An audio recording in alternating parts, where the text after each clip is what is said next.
had returned from the lizard folk lair bearing some good news and some bad news. The good news being that the lizard folk are not planning to attack Saltmarsh. The bad news being that it's actually Sawagan that are planning to attack the lizard folk and possibly Saltmarsh as well. Not only that, you'd learn that your companions had travelled out on a quest of their own, on a salvage operation, and had not returned.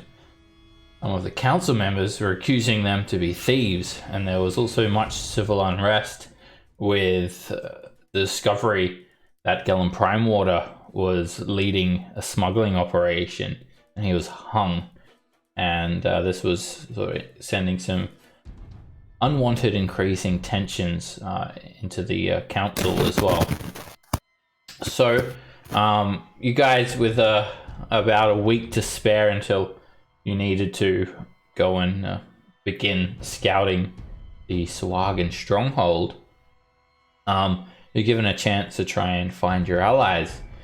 So you've learned that there is a lighthouse a few miles off of Saltmarsh on an isle called Abbey Island. It's more than a few miles though. Let's have a look here. Oops, not on the measuring tool. 16 miles, so about 17 miles roughly. So it's about 5 leagues. So it's going to take you guys about 6 hours, 5-6 hours to row out there. You guys took your jolly boat, and we ended the session with you guys rowing out to Abbey Island, and that's where we'll start today's session.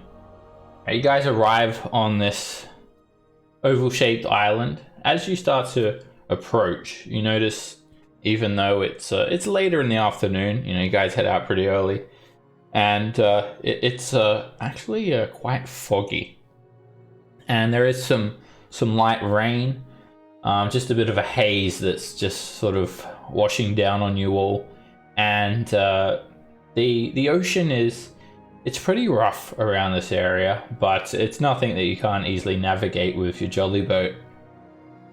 Just the fog, it obscures everything, and if it were not for this lighthouse, this beacon, this light that you're following, you could very easily miss the island, or worse, crash onto some of the treacherous looking rocks that are about the area, perhaps hit a reef. But you guys make it on to the island quite safely. When you get on the island, you see it's only a small island. You've just finished a 6-hour journey, and it doesn't house much other than this lighthouse, which sits on the highest elevation of the island. And then there is like a neatly tended garden and some stepping stones that lead right up to the lighthouse. And you see an attached vegetable onto the lighthouse as well, a living space. As you guys make your way up, you spot the lighthouse keeper. He is quite a large looking man, bright red beard and a balding head. He wears this gaudy red and yellow kilt, and you can see a warhammer and dagger hanging from a broad leather belt. You guys make your way up, and it is starting to rain. And in fact, the rain, it gets quite heavy at this time. And you just see this man who you're going to meet, Major Ursa. He has just got a raincoat on, and he sort of yells out, "Come in! Come in out of the shelter! Come in for some shelter out of the rain!" Covering my head. He's only got a coat on. He has a kilt. Oh. You see his face sort of obscured a lot by his raincoat. But he has the door open. You can see the lighthouse, the attached vestibule. It's up near the cliff. It's about a 30-foot drop down into the ocean. And he opens the door for you guys to head on in.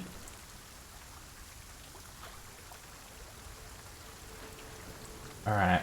Oh, let me just fix something up here. Feel about here's a piece of candy, little boy.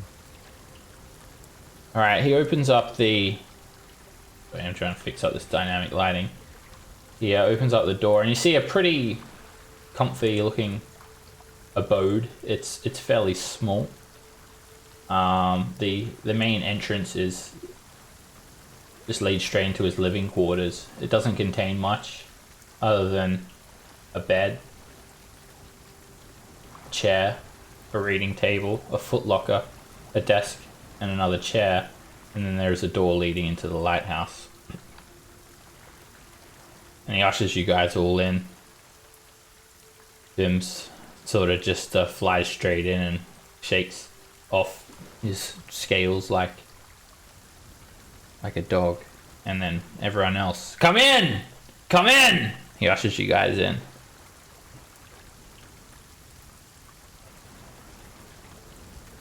Laurent, Razor, Stingy Widget, and Kareth.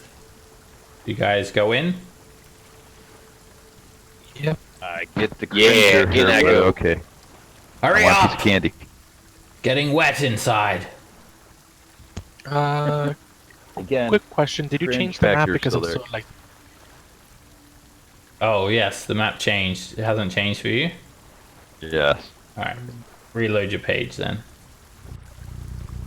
Will do. Alright, you guys head on, and it's very, very cramped in here. Major Ursa steps in as well, and he closes the door. And then he takes off his trench coat and hangs it on the wall by a hook. You can hang your coats up there.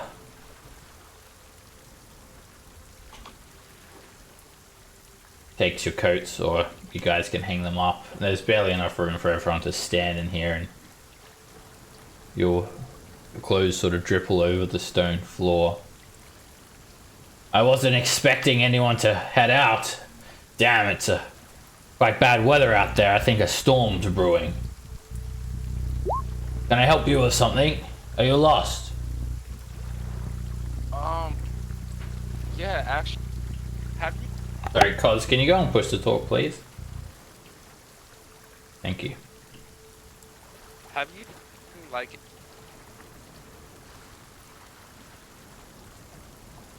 well, I mean, Sorry, I can barely hear you at all. are you? Can you hear? Can you hear me now? Yeah, that's better. I couldn't hear you. Okay, I had the mic away from me, but okay. We're looking for a ship that was wrecked, a few days ago. Oh, yes. That derelict.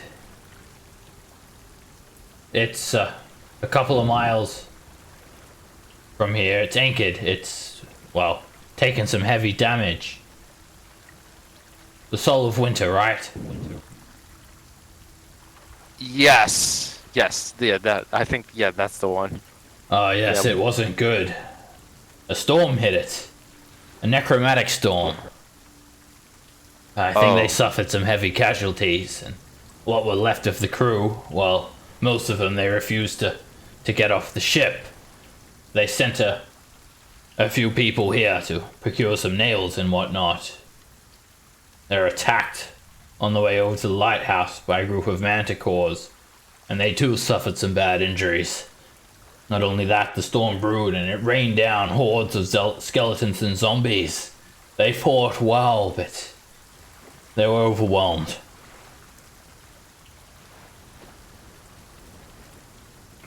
Well, I'm glad that, well, I hope that they're okay. Do you think we could stay here until, like, the storm asides?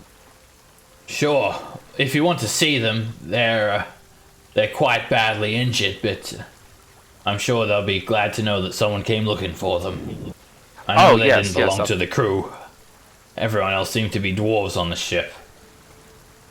And then he opens the door to the lighthouse area, and Okay. you see another cramped room. There is a spiral staircase winding up the lighthouse, and it looks like it's just another bedroom. And you see laying down on bunks are your friends.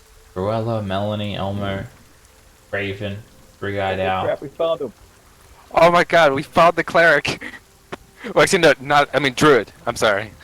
And they all seem like they're very badly hurt. They're laying down in beds. The place looks like a hospital. You can see them wrapped in bandages, and most of them are unconscious. But Elmo is conscious. When you guys come in, he smiles. Oh, hello there. Looks like you found us. Yeah. Glad you're all right. What exactly happened? There was a big storm. It was black see. clouds that flew overhead, and purple lightning split the clouds apart. It sent the ship off course, and lightning hit the ship. Not only that, it rained down hordes of skeletons and zombies. The ship suffered some damage, and there were many casualties. A lot of the dwarves were killed, but we survived. We helped fight them off. And we came here to get some nails, so the bosun could fix the ship's hull, as it has been hulled. The dwarves, as stubborn as they are, they refused to leave the ship. But the storm was not over. As we rode over here, again with a flash of lightning coming from the sky, raining down more skeletons and zombies. We fought with everything we could.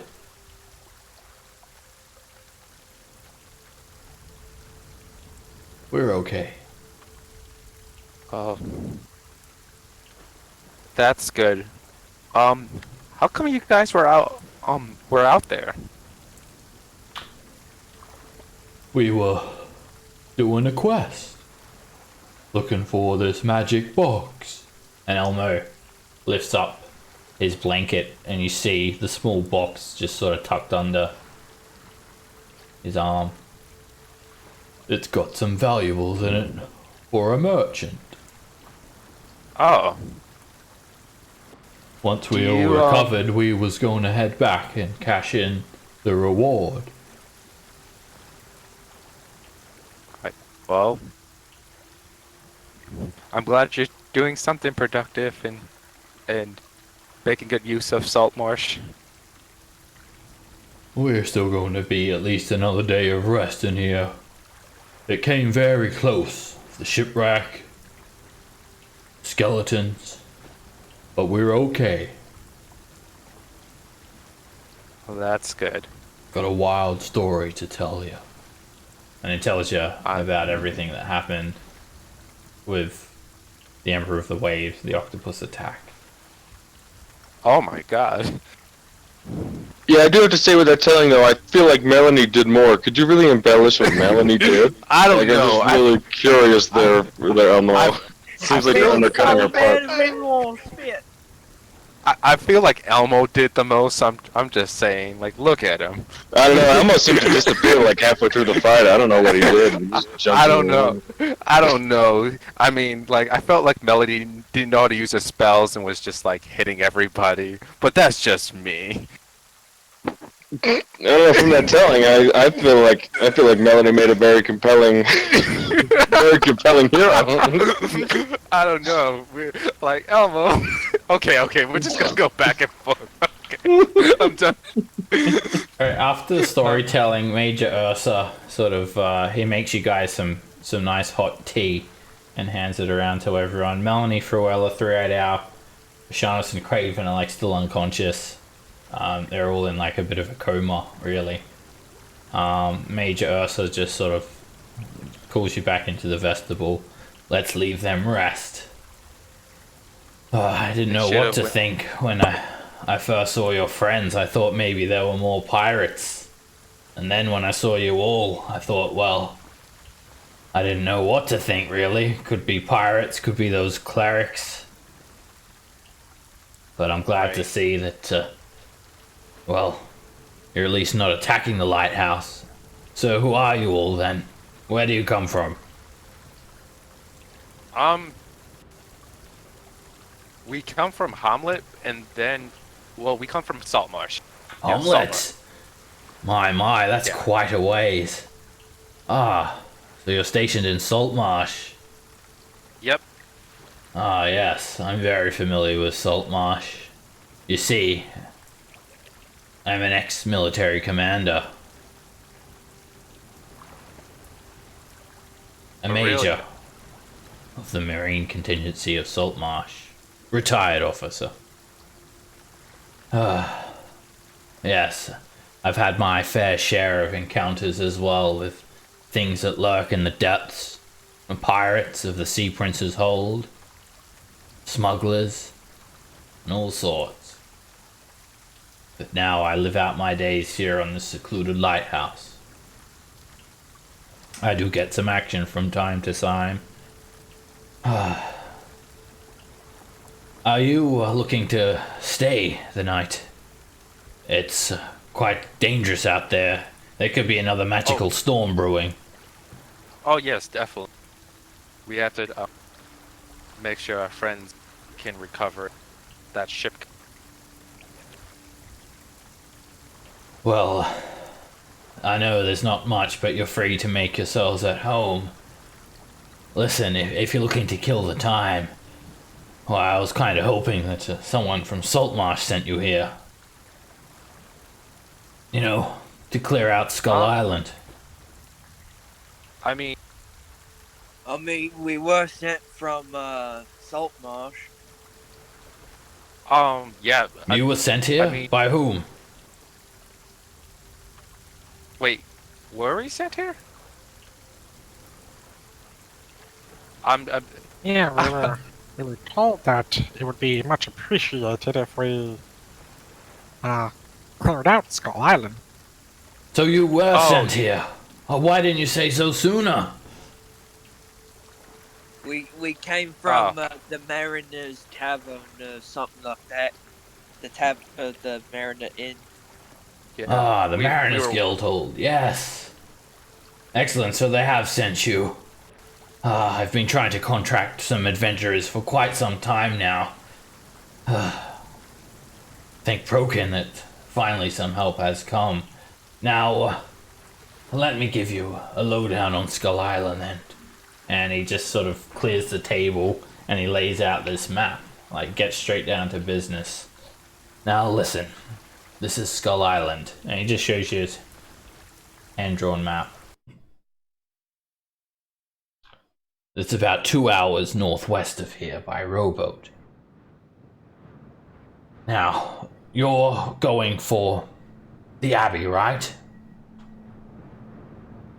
Your contact at the Mariners Think so. Guildhall, he did inform you of this mission, did he not? He told you about the pirate attack? Brazier? I honestly don't remember. Yes, but just for good measure, just, to corroborate the story, just why don't you tell us again, just to make sure we got the skinny, the most up to date, right? I feel there has been some miscommunication. Well, you see, pirates, they recently ransacked Skull Island. An island just off the coast here. It's populated by evil clerics and their followers. They worship the bitch queen, Umberly. You see, this was convenient. Pirates, evil clerics taking each other out. It was much to my delight, of course. Both factions would be weakened. I sent word to Saltmarsh, and the Mariners, they sent a force ashore. The remaining pirates, as they returned from the Abbey, they were killed off, driven off by our soldiers.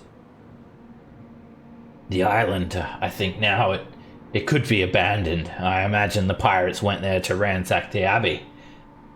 But it's not that easy as just going in and scouting around the area. Make sure it's safe. You see, there's only a couple of safe places to get ashore. The only safe place, really, would be this sandy beach to the south of the island, known as the Skull Dunes. And he takes out these clamshells and he places markers on the map. Places one where the Abbey is, in the center of the island, and he places another one the south of the island. You see, around the island, it's ringed with reefs and rocky little islands. If you try to bring in a ship or a boat, well, they're gonna rip straight through the hull. Skull Dunes, they're also dangerous. They're full of undead. It's the clerics of the Abbey. They create an army of skeletons to guard the beach. The skeletons, they lurk underneath the sand, and when people approach, they rise up and attack. Now the pirates, they managed to get ashore somehow. Probably a path through the undead, but finding it may be a problem. We didn't catch up with the pirates until after they left the island. They'd taken as good as they gave. They were miserable. Sorry lot when we attacked. We routed what was left of them. A shipload did escape, but we sank the others. I'm sure the sea and the sharks got the survivors. We never managed to get a first-hand account of what happened on the island, or how the pirates got through the dunes. As for the Abbey, who knows for sure? We never really got anywhere near the place. I did see some smoke rising from the island for a couple of days after the pirates attacked.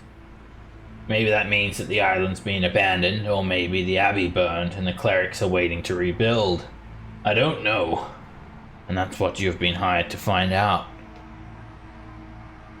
There is another option, which is probably equally as dangerous. You could approach from the eastern cliffs.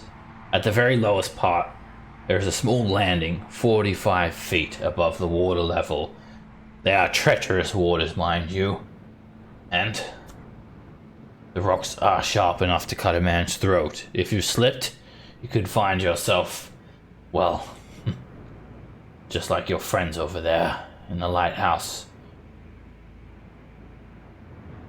I'll leave it up to you to make the decisions. Now, if you want some equipment, I can offer you a few items.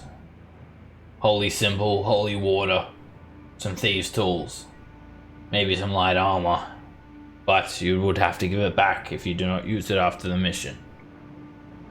I'm not sure what you're going to find there, but it's quite simple. Make sure the island is clear.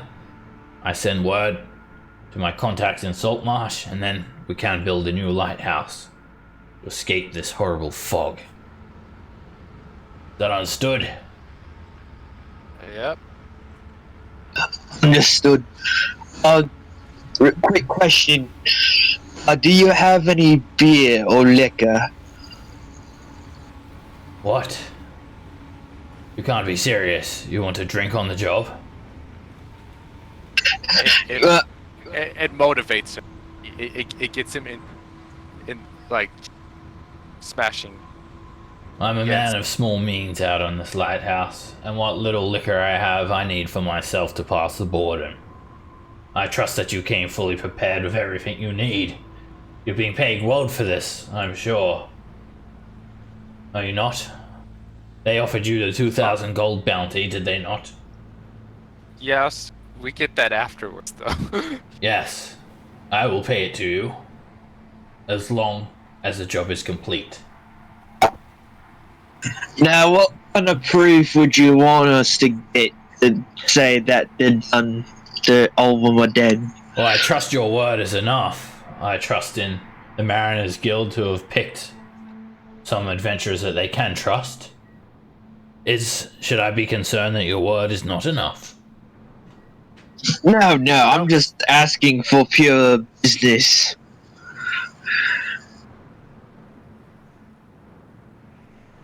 Very well then. You obviously have a boat. This should be sufficient. Or was it a dinghy of some sort that you used to get out here? It was a jolly boat. Alright then. Charlie, good It's boy. gonna be a 2-hour row out to Skull Island. I'm sure you'll make it.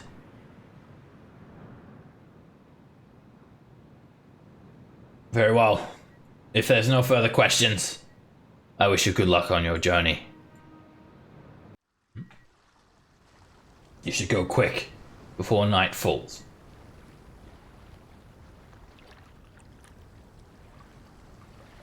You you still?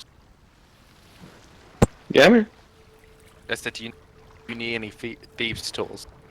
No, I have 'em. Oh, okay. And he was Maybe- he was just basically offering armor and holy. I'd like maybe to. we should- I would like a vial of holy water from him. Very well. And he gives you a vial of holy water. Remember, if you don't use this, I'll have this back. Oh, don't worry. And then I uncork it and I pour it out on the ground. Fucking scam is what this is. Wait, what? Oh And then my I hand him, Wait, I hand him wait, back the empty vial. Alright, Wait, what? He looks at you. What the hell is that? I'd rather go in empty-handed than relying on this how do I put this snake oil that you're handing me, and I hand him back the What? vial. I'll be sure to Oh. deduct that off your reward. God damn! Whoa, what are you doing? That's Come expensive. on! Come on!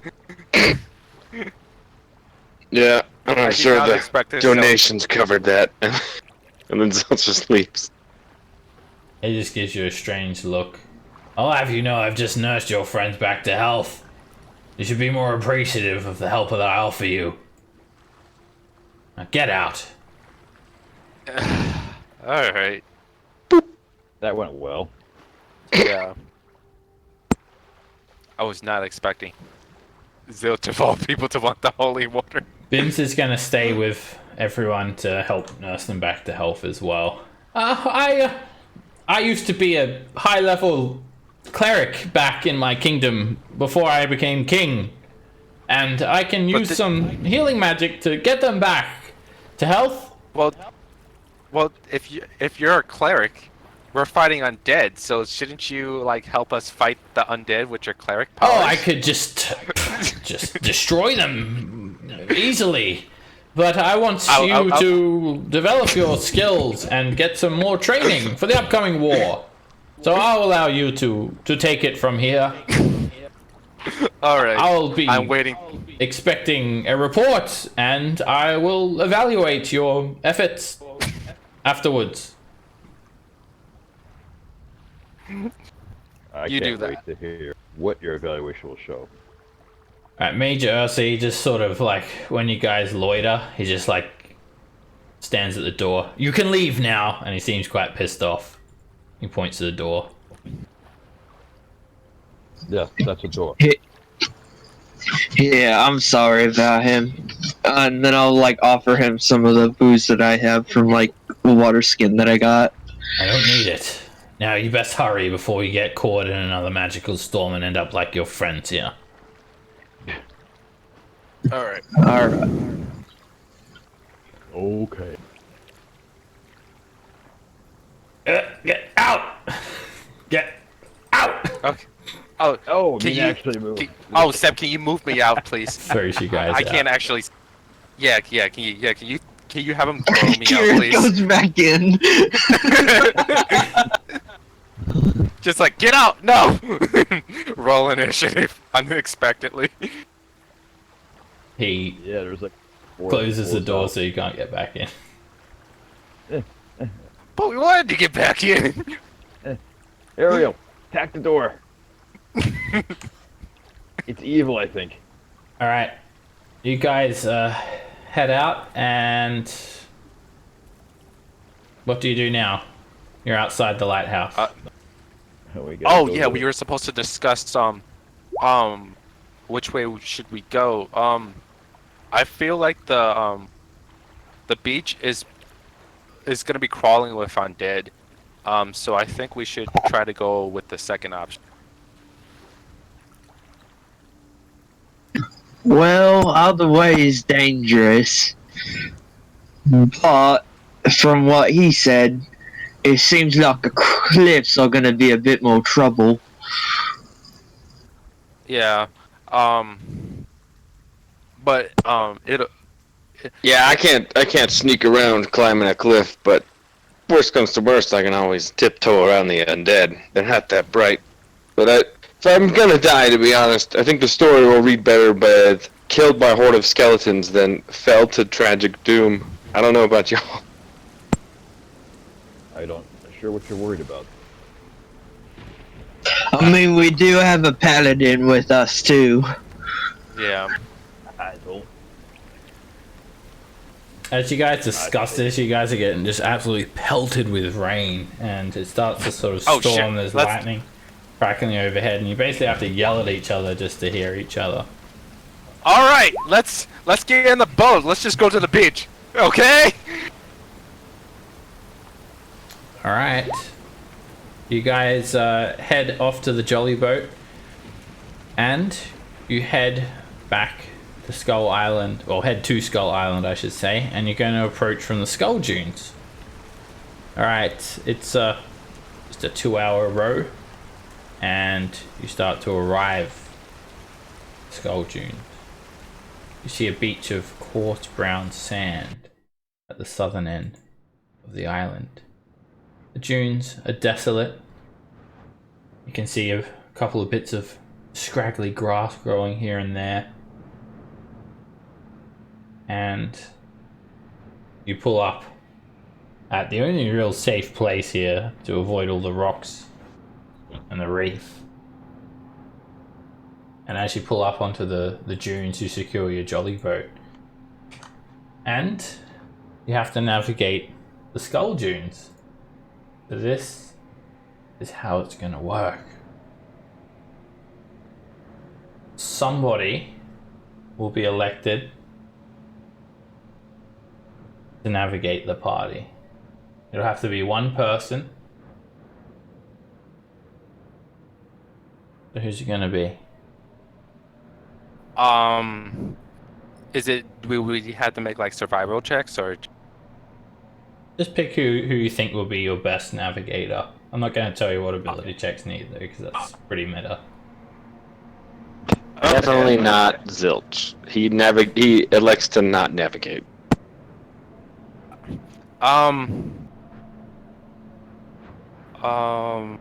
Very bad at. I think Brazier should do it. Okay, you guys nominate Brazier. If no one else elects anyone, we'll just go with Adol's decision. Okay, so Brazier, you're going to be Sounds good. leading the party, and you can go side or north or south, but you cannot go diagonal. So, you choose I believe he's where you getting go. a drink. Play it like checkers. Go forward 1, back 2. King me. Okay, so each one of these squares is 150 feet as well. Alright, well if he's not here, does anyone want to volunteer or just wait for him to get back? Fuck it, I'll do it. We'll go forward, north. We're ready to roll. You just head straight forward. You don't attempt to try and find the pirate's path. And as you stumble forward, you move forward, Sorry. and a dozen skeletons rise up. Oh, and come attack. on. Well, now we'll attempt to find the pirate's path. Obviously. Well, maybe that's Yeah. not the pirate path. Zilch is a man of action. We don't we have the holy water? Oh wait, we don't. No, I Alright. don't have any holy water. So you No, guys I was talking about like. My feet have holy water on them. That's pretty good. I'll just turn kick on the these lights guys. here because it's daytime. Alright, so you're just trudging through the sand, and suddenly all around you, a dozen skeletons rise up surrounding you. They just sort of burst up out of the sand. Bits of tattered livery, or they carry rusted weapons, blades, ranged weapons, and as the sand sort of trickles off their bones, they rush you guys to attack. Jeez. Alright, so I just come back and I hear that there are, like, skeletons and shit. Yep. They're attacking We, us, too. we Yeah, I know they're nominated all you, attacking but you were gone, and then Yeah. it was a bad idea to nominate Zilch because we're in a fight. Apparently, we were supposed to look for tracks and stuff, which I didn't exactly do. Come on. Zilch. Anyways, let's get this on. My computer's loading up, so could you roll for me? Okay. You are surrounded by Yep. skeletons. What do you do? Oh, I'm first. Oh, Yes. yes. Oh, nice. Okay, I'm going to use my my short sword first. Alright. You just attack the closest one. Yes. Alright. You rush the closest skeleton, and you come in with your short sword. 21 hits, and you slam the sword into the skeleton for 9 piercing damage. It starts to break apart, but it's not destroyed. Is there any other skeletons or no? By me? You're surrounded by them. Oh, okay. Then I'm gonna hit another one with my dagger of venom. Alright, you come over to the next closest one, trudging through the sand. As you start to walk out, all you notice it's very, very hard to move, and all of this is difficult terrain, so everyone's movement speed is halved. Question: is it water or is it like, or it's It's- just like sand? Sand. The Oh, okay. Okay. sand. Okay. Never mind. All right. All right. And You make your second attack, and you hit the other skeleton. 6 piercing damage. okay. And then I'm going to use my bonus action to use my short sword again. Okay. You just attack the same one. It misses. Yep. And then You got 10 feet left. 1 square. one square. Well, I think I'm not gonna move because I don't know. I don't know if there's like a third one by me for like attack of opportunity, so I'm just gonna stay there. Okay. Yep. Bereza. Alright, so I'm gonna move to the closest one, which is this one. I'm gonna rage. Just a regular rage. Attack that one recklessly.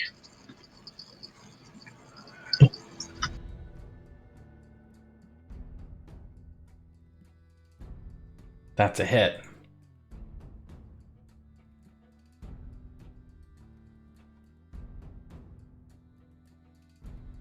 You move forward into the dunes, and with one swing of your great axe, the skeleton is just broken into little pieces.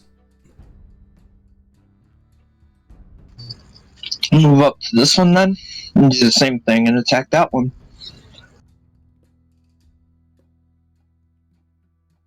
That hits. And you completely obliterate another skeleton. Just shatters apart, scatters into the sand. Alright, Stingy Widget. Alright, Stingy doesn't like what he has got himself into. So, Bracer, why did you lead us into this trap? And then I'll move 15 feet to here. Blame the dumb half orc. I see how it is. Yeah! Yeah, Yeah, pretty much. Let's see. And I'm slightly more intelligent. I will shoot this guy who is right next to Adol with my short bow. Doo, doo, doo, doo. 14? That misses. You Oh no! have Adol in the way, and that gives cover to the skeleton. Narrowly And then misses. I will drop prone behind this little dude here. You know, I'll duck low, just so no one shoots me with a bow. You're using a bonus action to dash. No, I'm just proning. I'm just dropping prone. Oh, it's just But not moving. But okay, I got you. Crouching, I suppose. And then I will enter. All right, these skeletons, they just start to swarm everyone, and they seem to move through the dunes unhindered. They rush up, and they surround their nearest enemies.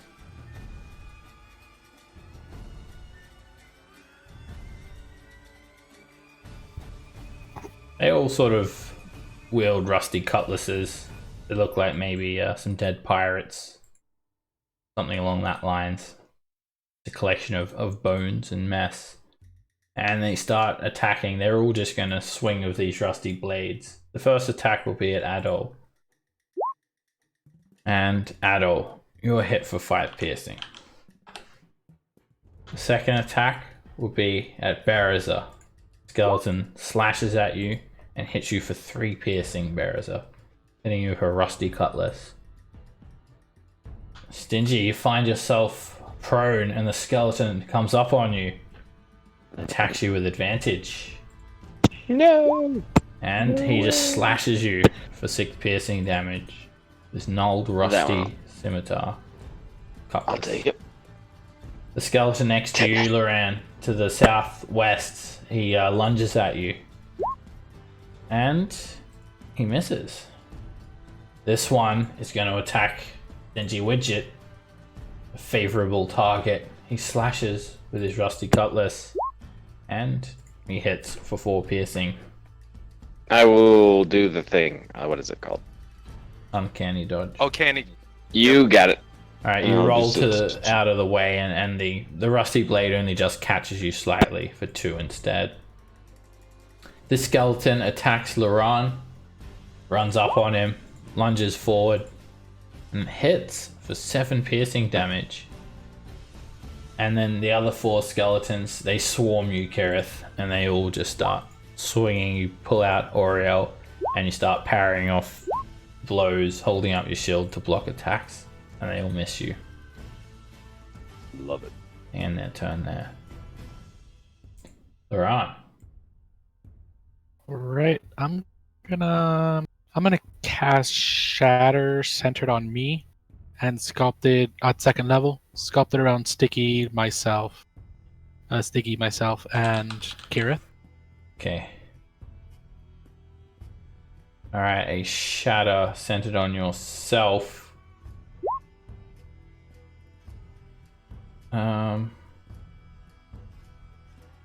Let me just get out the radius template because it's a tricky one. I believe it's 10-foot radius. Yeah.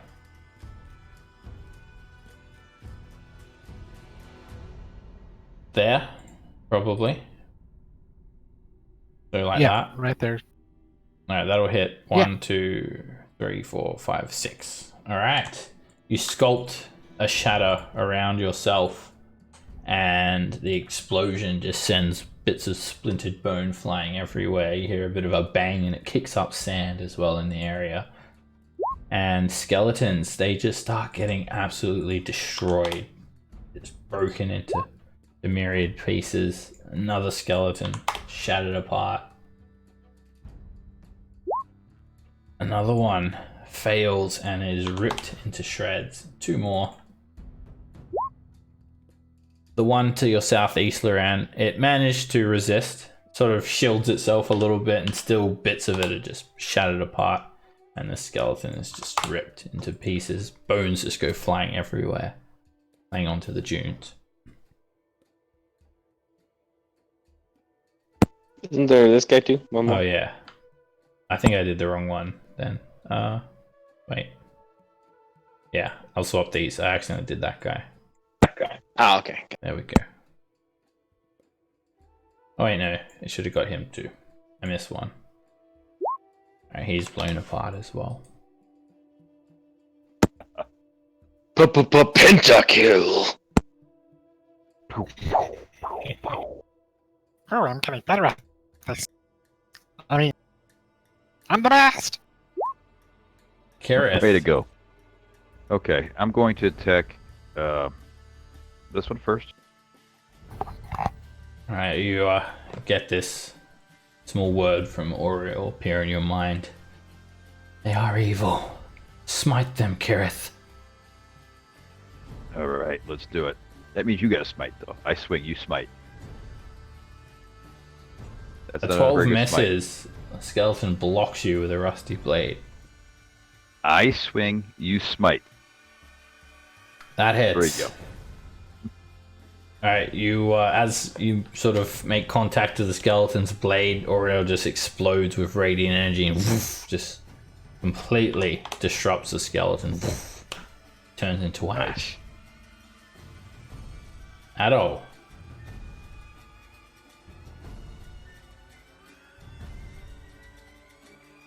I'm just gonna take the dodge action this time. You can do it. I can't see my screen, so I'm just taking the dodge action. You don't want to attack any skeletons? I do, but I can't do anything. I mean, if you want to roll for Okay. I think you must have charged headlong. Well, you just tell me what you want to do and I'll roll for you if needed. Okay. You're still engaged with a skeleton. Okay, yeah, I'll use my short sword for. Okay. Your first attack hits. You lunge forward and you break a skeleton into pieces. It collapses onto the ground dead. You've got another skeleton within 10 feet of you. Okay, I'm gonna move up to him. Take a swing with my dagger. Alright, you turn around and you use your second attack to hit with your dagger of venom. And it misses. Okay, I'm gonna swing back around and then with my short sword. You lunge again with your short sword, that hits, and you just hit the skeleton in the shoulder and break off heaps of pieces of it. And it's sort of just clanging together still. There's 3 left standing. Okay. And then I'm going to are they like really close to... You've got one next to you and the others are like 30 feet away from you. 20, 30 feet.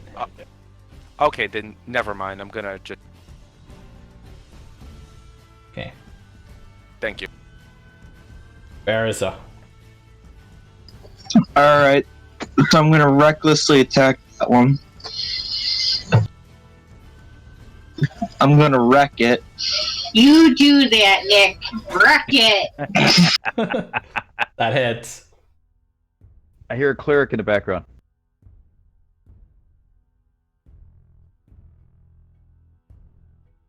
Alright, you just heave the axe through the skeleton and with a single blow it just breaks into pieces. Alright, then I'm gonna move here and attempt to finish that one off.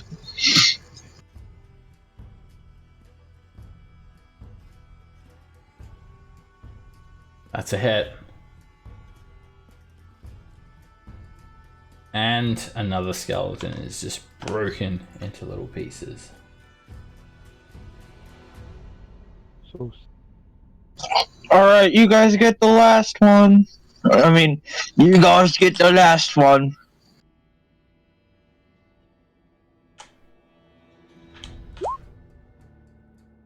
Stingy.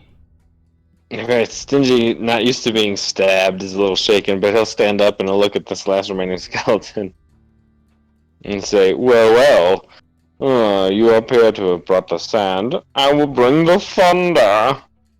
Shit. And then I'll bonus action disengage and move the fuck away. The skeleton just brings up his rusty falchion and the booming blade sort of breaks away his rusted blade into little pieces, and he still just wields it like a rusty dagger now. And I'll bonus action disengage with 10 feet of movement. I'll go there, and then I will pass my turn. Alright, the remaining skeleton just slashes at you, Adol. So it returns an attack, and you easily parry him off. Skeleton ends his turn there. Loran.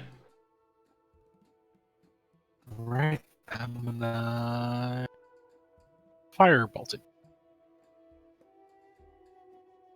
A hit! That is a hit.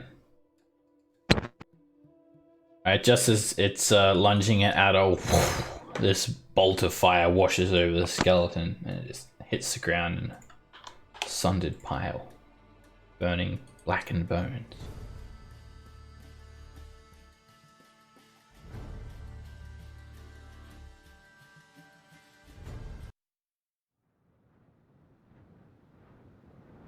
Okay. Alright, let's find a path this time, I think. I guess you'd want me to lead now.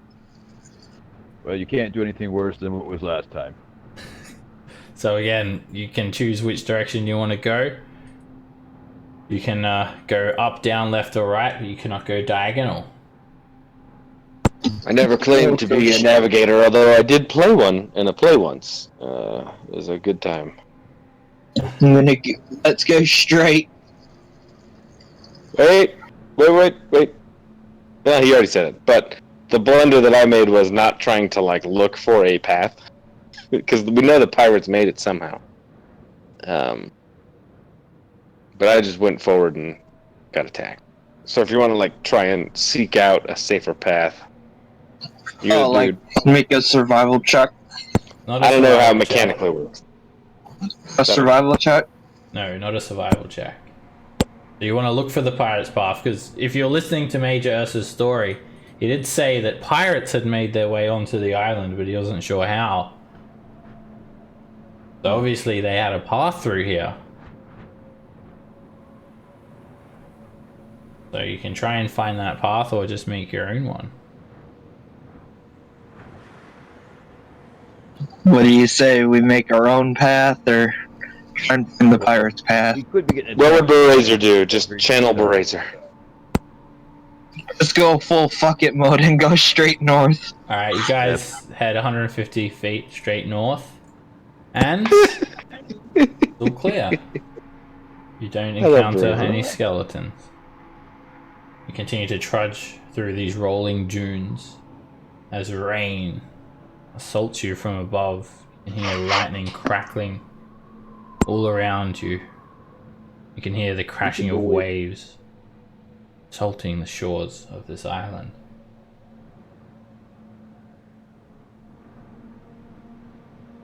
Where do you go next? Keep going north. Alright, you continue due north, and as you stumble up this way, 7 skeletons burst out of the dunes and attack. Here we go.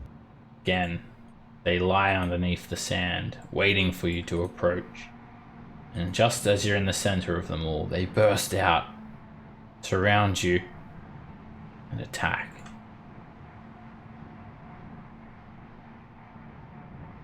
Now, to be fair, grinding isn't bad, right?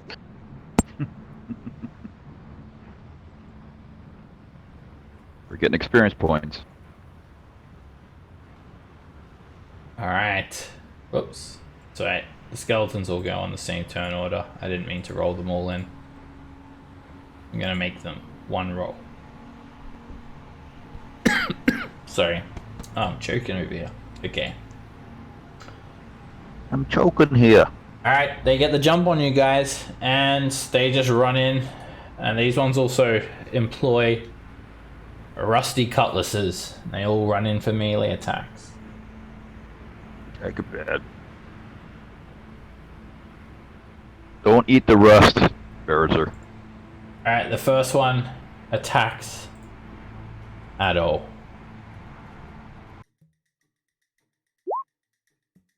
And Adol, you quickly draw your blades and use your dagger to parry that attack off. As you're doing that, another one lunges in at you. And you just step back, flourish your blade as the attack falls short. To the south of this swarm, one runs in at Luran. And it sort of trips up in the sand as another one comes in at Kirith. That misses. 2 of them lunge at Berazer. One of them crits you, Berazer, hitting you in the leg for 6 piercing damage. It's just a flesh wound. And a 10 is a miss. And the final one attacks Dingy. And misses. Skeletons end their turns there. Gareth. Alright, I'll go to attack. I'm going to attack the one between me and Berzer. Alright, Oriel flares up with radiant energy as you draw the blade. Before I swing, I asked the skeleton. So, do you know which way the pirate path is? It just tilts its head sideways at you, and Does that mean that way? Like you're indicating, like point by your head? So it's to the left. Okay, guys, it's to the left. Thanks. that hits.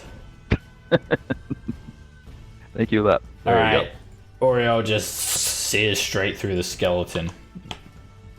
It just explodes into flaming ash. go for that one. This guy? Yeah, the corner one. Did you not see it? That hits.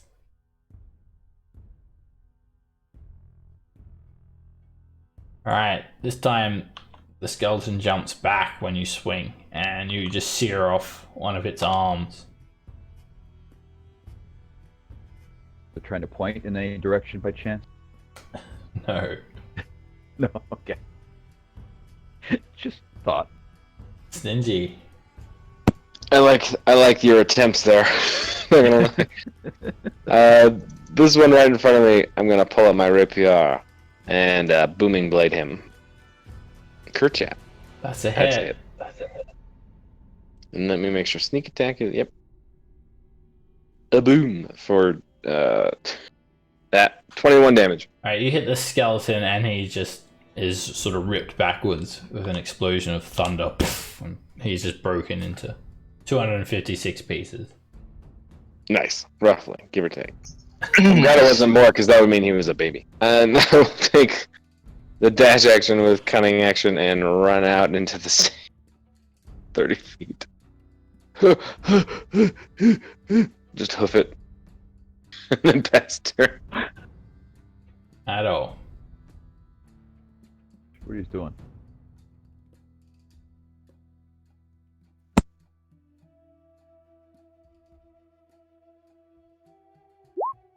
Are you there at all? He rolled. Hello? We don't hear anything. Yeah, sorry, I put myself on mute. I muted myself. I was saying I hit this one, and I said I wish I critted, but I didn't. Alright, that's still enough to just drop the skeleton. It breaks apart, falls into the sand. Okay. Oh wait, no it's not, sorry. It's not a crit. Alright, it's still barely standing. But yeah, no, then I it said- reassembles itself and says, fuck you. Yes. Are you coming with your dagger with your second attack? The skeleton blocks you. Oh. Shit went down with that crit. That hits.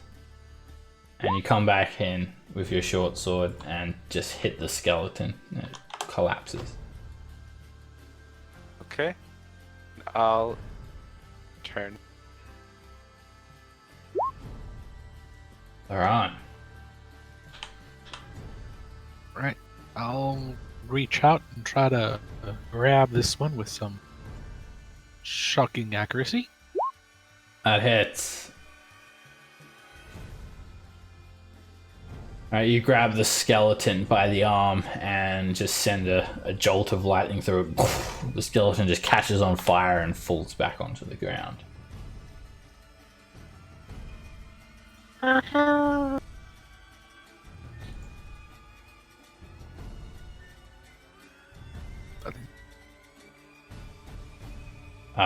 Difficult terrain, so you go 2 squares.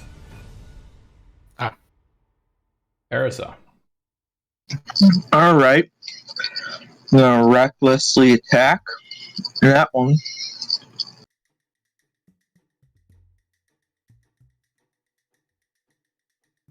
The mess. A bit too reckless. The skeleton jumps back out of the way and you hit with the second attack. You just continue to spin around, just gaining some momentum. And when you hit the skeleton Take off that rage damage. with the built-up momentum, it just shatters it.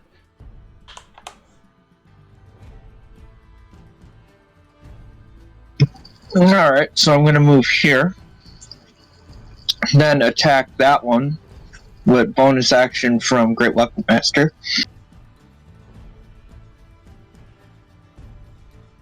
That hits. You just, as you come off that spin, you just like let go of the axe, and it just hits that skeleton, completely shattering it, and your axe sticks into that rock and like cracks the rock in two. You run over and pull your axe back into your hands. Alright, and then with the last of my movement, I'm gonna move right next to Kirith. Okay. Alright, as you run up to the skeleton, it turns its attention towards you, Barretha, and it lunges. But just sort of bounces off your flesh, or if it does hit you, you don't even notice it. Bounces off of my pecs. I tell the skeleton that it's doing lunges wrong. It should not bend with the back, but keep the back straight, bend with the legs, one leg at a time. Keep the weight centered over the center of your body mass. That way you don't miss the lunge next time. Okay. Alright, skeleton, he just is like nodding, like he's taking it in to account. Remember that next time. Okay, there we go. That hits. And as he's like trying to sketch this down, you just slice off both of his arms. And then he looks up at you with no arms. Well, I didn't take the legs. You can still do a lunge. And you hit him again. And then you just take his legs off and crush his skull with your boot. Yeah. Alright, there goes the lunge opportunity. I'll nibble your bum! Alright, you end your turn there, Kirith. Yeah. I don't see any other skeleton. Okay. Am I missing it? Uh-oh. This could be bad. Alright, Stingy. A skeleton comes out of the sand, grabbing onto your leg. Of course it does! You son of a bitch! I'm gonna piss on It it. knows how to lunge, too. No, you can't use that voice. You can't. Those are my children. That's trademarked. It's TM Ashire Incorporated.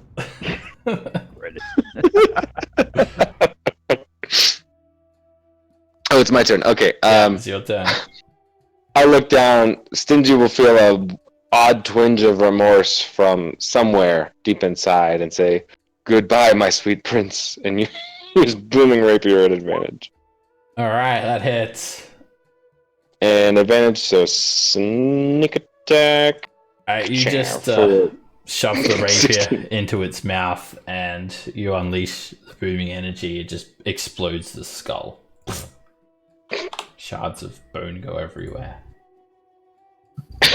Now that's a money shot. That's Question, Seb. No fluff Yeah. or need. How long does it usually take us to move each square? It's taking you a couple of minutes. A couple of minutes. Each Dang square it. is I was 150 feet on this map. Oh, okay. I was hoping to try to attune to that pipe so we could try to remember the path. You have to take a short rest for that to attune to an item. Easy way to remember the path. We went straight one way. Okay. It was. What do we say? Just keep going straight? Yep, we're going straight one way. I don't remember a story, so that's. I guess this is what we're doing, fighting skeletons. Don't deviate from the plan. Don't deviate. In fact, I'm going to roll to see if I think it's a great plan. Oh, I know it's a great plan. Oh, I think it's an awesome plan. If not, no fail. Great plan, Bearser. I might be dumb, but I'm not stupid. Okay. I can tell that. I'm smart too. I less dumb, more You guys smart. elect to go straight again, and you continue to trudge through the dunes, looking around you. It's quite foggy, and you can barely see more than 500 feet in any direction. In fact, the shoreline has disappeared to the south, and the dark clouds overhead doesn't make it any easier to navigate. You continue trudging forward, and all seems clear.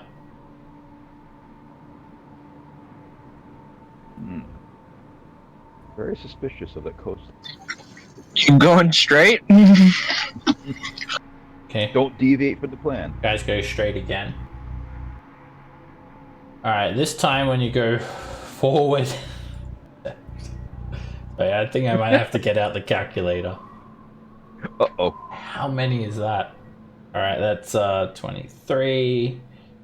What? What? 37, 41, 41, Everyone looks 55, at Laron. 65, Fireball time. 69, 76. Over 100 skeletons rise up this time. What?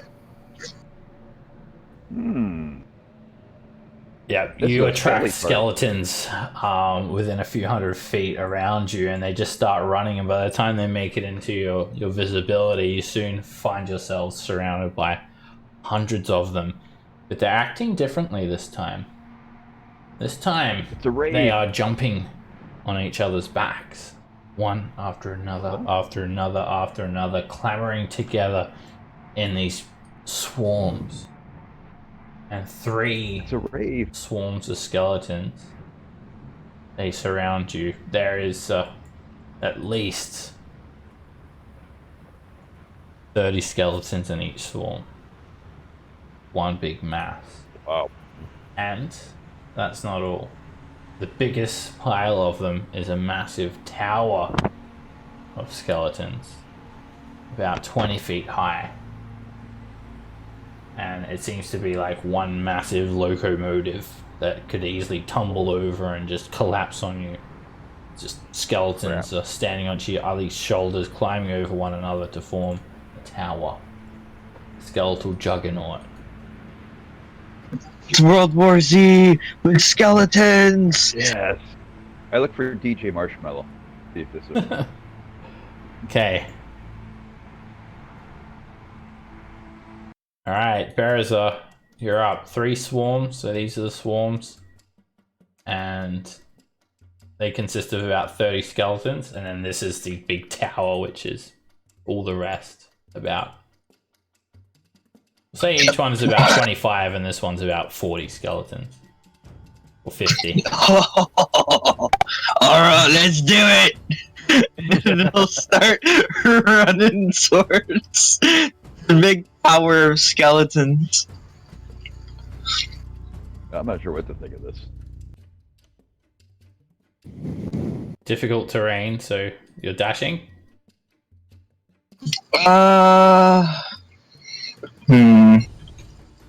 That's already 50 feet where you moved, I think.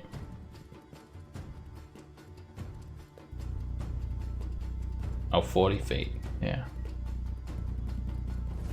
I guess I'll become an angry boy, Okay.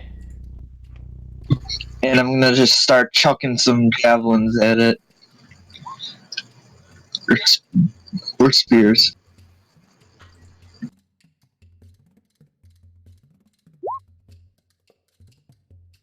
Alright, that hits.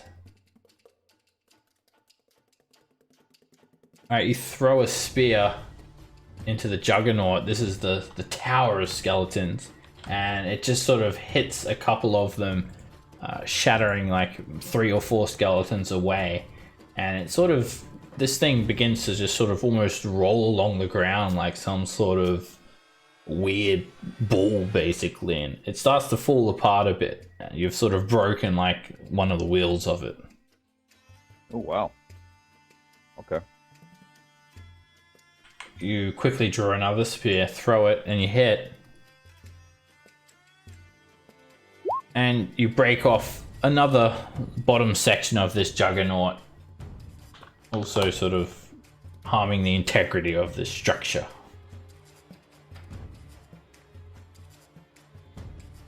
Gareth. I can move 2 squares. It's difficult terrain, so each square is 10 feet. So with 30 feet, that gives you 3. You know, I'm going to cast Bless. I feel like we...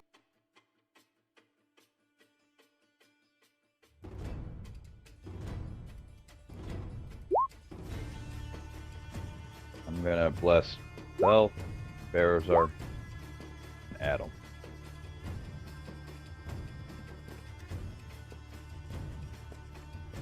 Okay. Alright, you feel a holy aura surround the three of you. Alright, this swarm, it just sort of clamours forward, and as it does, you can just, the sound of it is deafening. And it just gets louder and louder, and before you know it, Lorraine, the swarm is surrounding you. And while it's in your space, you're deafened. It's just so loud that you can't hear anything. So deafened. Alright, and as it does this, it's just a wild melee of claws trying to slash at you. But you manage to shield yourself and you don't take any damage. The swarm ends its turn there. Loran. What? What'd you say? Can't hear you. Cast fireball like here-ish. Okay. Whoa. My ping is like slightly off. It's the square directly under Loran. It can easily just hit the two swarms. Yeah. And sculpt it around my allies. Okay. Alright, you drop a fireball straight at your feet, basically. You sculpt it around yourself, Stingy. And the swarms, they just try to sort of scatter around and disperse a little bit. Some of them bury themselves under the sand momentarily. And the swarm on you, a couple of bones get burned off of it, but this other swarm, it just washes over it and burns it quite a lot.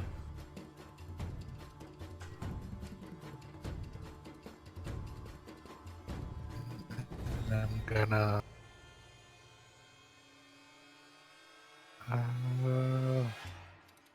move out of it. Alright, as you move out, Loran, you basically have to crawl out of the swarm and they attack you as you move out. Hundreds of them, of claws. They try to grab you, but you manage to just crawl out safely and you're no longer deafened.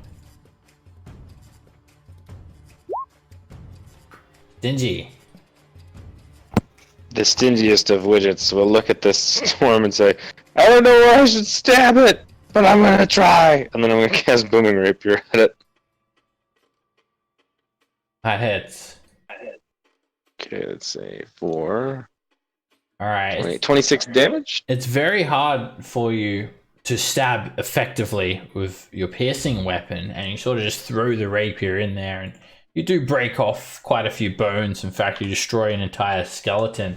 And as the rapier is embedded in there, there's an explosion of thunder, and it just sends bone fragments flying everywhere, and then you hear this thunderous energy snap on to the skeleton as well.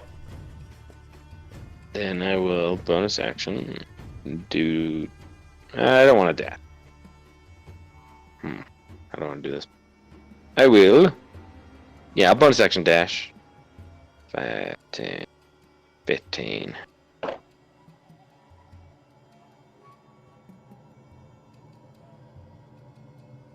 So I can get to there. And then from there, I will end my turn. At all. Alright, I'm going to, alright. Oh, sorry, I thought I had myself on mute again. Let's, I'm think I'm gonna drop a, shatter. Yeah, I'm gonna drop a shatter 3. At, the one up here. Okay.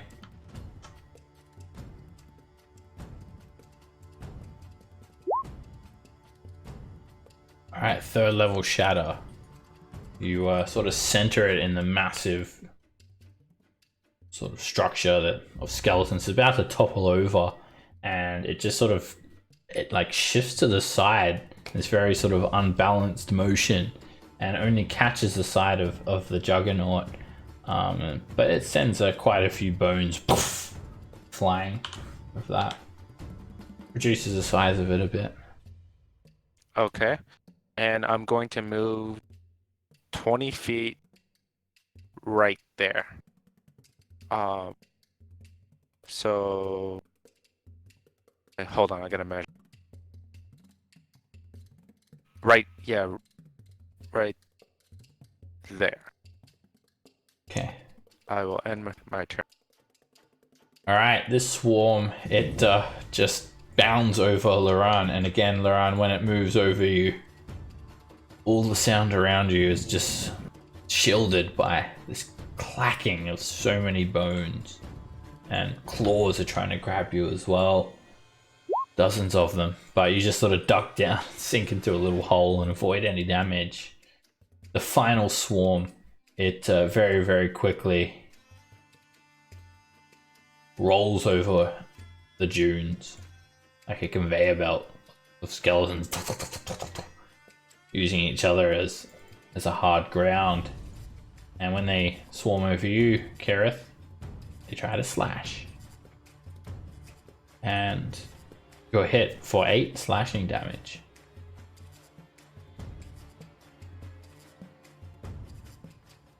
I do uncanny dodge. Well, I tried to, but yeah, the paladin doesn't look very effective. That's pretty canny. That's pretty canny, You not do gonna it lie. in a canny, very canny way. I'm very. All right, the force of no! it, you have a lapse and you lose concentration. All right, this massive Juggernaut, all right, it starts to move, and as it does, it falls apart. Wait, Seb. He has his own aura, so he doesn't lose concentration. Oh yes. What's your bonus, Kareth?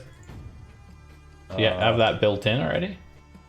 It should be. I thought I had it built in. It's a +3. I just don't think it's built into the macro. It should be, but it's not. Oh, I see. You've got it on a global modifier. A global modifier won't be built in. So yes, you still maintain concentration. That would be a 13. All right, the Juggernaut. It moves forward, and as it does, it's just like starts falling apart, and many skeletons are crushed underneath of this gigantic moving structure. And it just sort of moves here over you, Stingy, and it's going to move here, and it's going to collapse. It collapses into a large pile, and Kareth, Beriza, Stingy, and Adol, each of you make a dexterity save. It just falls apart over everyone. I have advantage because of danger sense too. Yeah. You also, guys, someone who's in 10th making +3. Yeah. Beriza will get that bonus. And okay, when it falls apart, it's just an avalanche of bones, and you all make the save except for Kareth. So Stingy, Adol, and Beriza. Well, Stingy and Adol, you each take 8 bludgeoning damage. Beriza, you take 4, and Kareth, you take 16, and you're knocked prone. Basically falls on you and knocks you to the ground, and then they quickly jump over one another, and it sort of reforms itself. And also the skeletal swarm, it is hit by that, and in fact it does quite a lot of damage to it. Sort of inadvertently falls on its neighboring skeletons. It ends its turn there. At the start of this round, 5 treasure hunters. They are all armed with longbows, and and they peer out of a nearby dune to the north. There. That's them. Our prize. And they just sort of run out from behind the dunes. They draw back on longbows and they begin to pepper you guys with arrows. What? Some of them rub their hands together. Oh, one of them looks like he's got a magic weapon. Oh no! No, you didn't. Alright. I hear him and I'll just say, "Wait just a second, you'll get it pretty soon." And then I'll start hacking away at the big tower there, recklessly.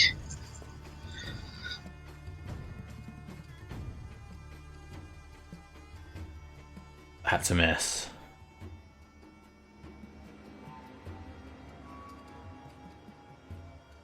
That hits.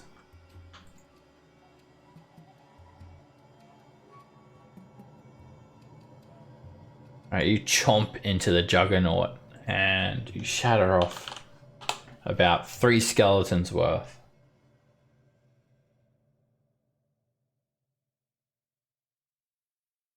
Would it be too late to turn it into a frenzy rage? No, you could do that anytime you want, Frenzy, as long as you're ready. Alright, I think this is a time to frenzy rage. Okay. So I'm gonna attack it again. Just turn into a rabid dog. Just It's a crit. Oh, it worked.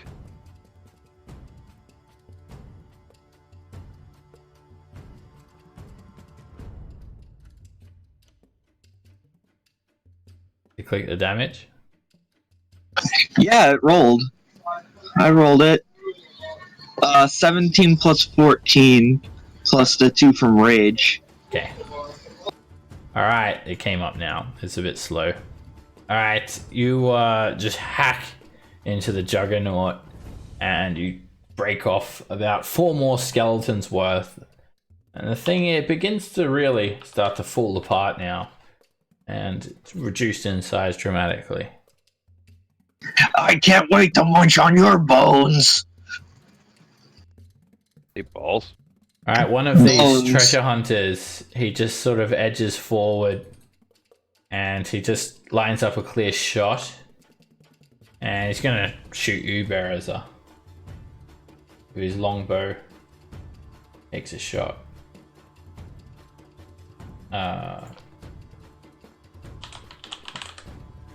Sorry, 1 second. Yeah, that.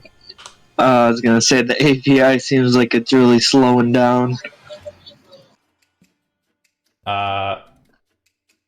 It does? Yeah, like, I don't know if you were trying to roll the guy. Oh no, I hadn't rolled it yet. I think it's that GIF slows down your damage, that's why. The GIF is slowing down. Do you want me to get rid of the GIF? No, it's alright, it's just...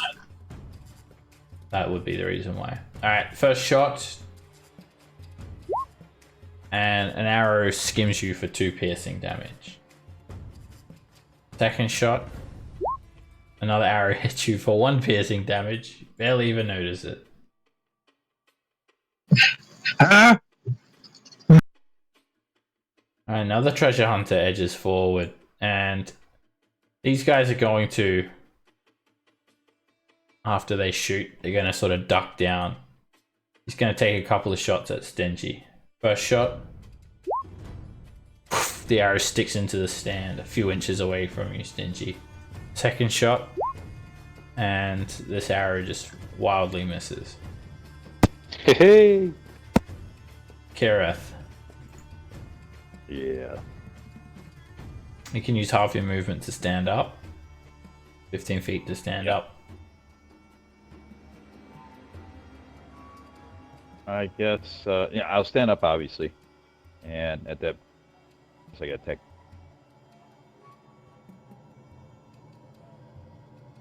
Alright. Oriel, are these evil?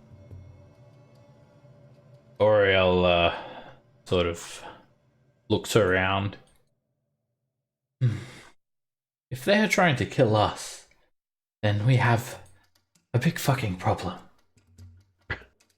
Okay, I think they are. We're gonna attack them then. Yeah. That hits. Alright, it's hard to use physical attacks against this swarm, but the radiant damage works well. It sort of flares up and starts to melt bones away. You kill a couple of skeletons worth of that attack.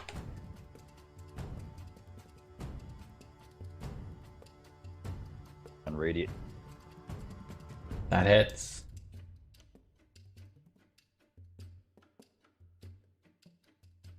And you hack away another skeleton's worth. Smoldering ash just puffs out from the swarm. Alright, this swarm, it moves and it actually explodes with booming energy. And it swarms straight over Laurent. Alright, it takes 15 points of damage and multiple skeletons are just ripped apart as it moves. Swarms over Laurent and they try to slash at him. 15 is a miss. Laurent, you're up. Alright. Well, stuck inside, I guess, both these things now. Laurent is humming to himself to the tune of Mr. Cellophane. And he's gonna shatter on himself and bend around it. Alright. As you dig yourself into this little burrow, there's an explosion all around you, and more bones are just sent flying dozens of feet away.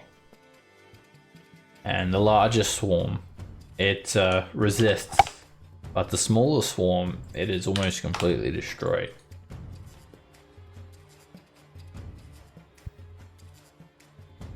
Stingy. Alright, not liking being shot because he's too close to the enemies. He's going to feign heroism. Let's see here. Bonus action. Yeah, I'll bonus action disengage. Just in case. And he'll come here and I'll say, "Don't worry, Laurent. I'll save you probably." And I'll booming rapier the same one again. That hits. Okay. And 21 piercing and 7 thunder, yeah. it just obliterates what's left of that swarm. Woo! And then, fuck it, I'll drop prone because there's dudes shooting arrows at us. Yeah. That's turn.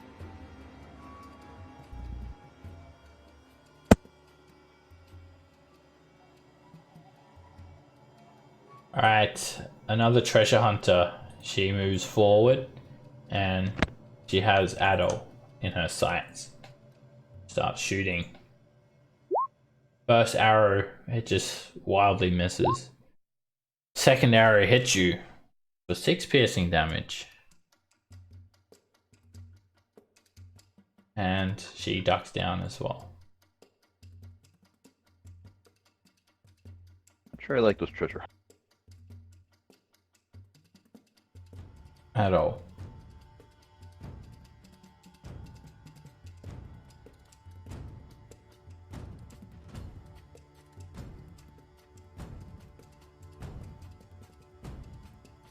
You're up, Addo. Yep, I'm gonna hit. I'm gonna hit the swarm in front of me. Well, try to. Alright, and 9 is a miss. And natural 1 is also a miss. Are you sure? I mean, And a 12 is a miss. yeah. This thing is just swinging Don't forget around like wildly, and it just... You're blessed, Adol. Don't forget that. oh shoot, I am blessed. Okay, hold on. That's a D4 to it. Yeah. Jeez. Okay, so would I just roll? Can I just roll 3d4? Sure. Okay. Well, I'll roll 1 for the first one.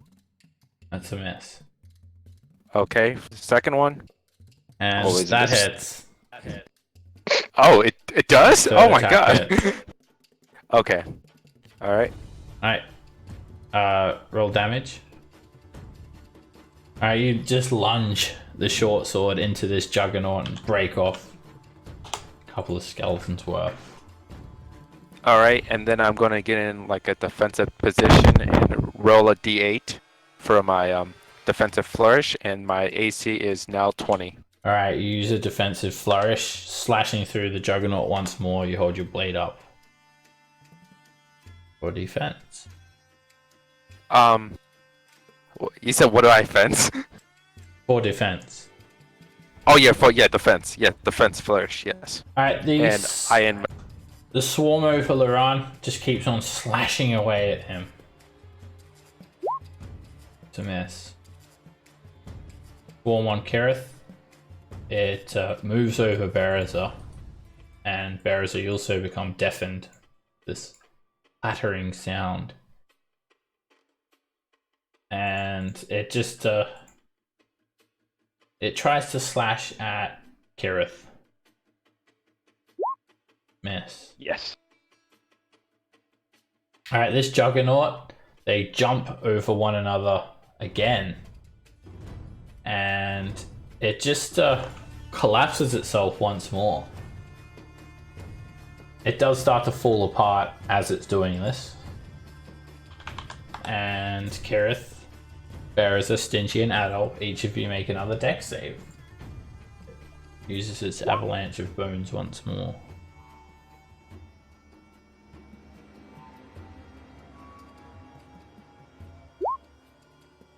Alright, again, Adol, Bereza, and Hendrik.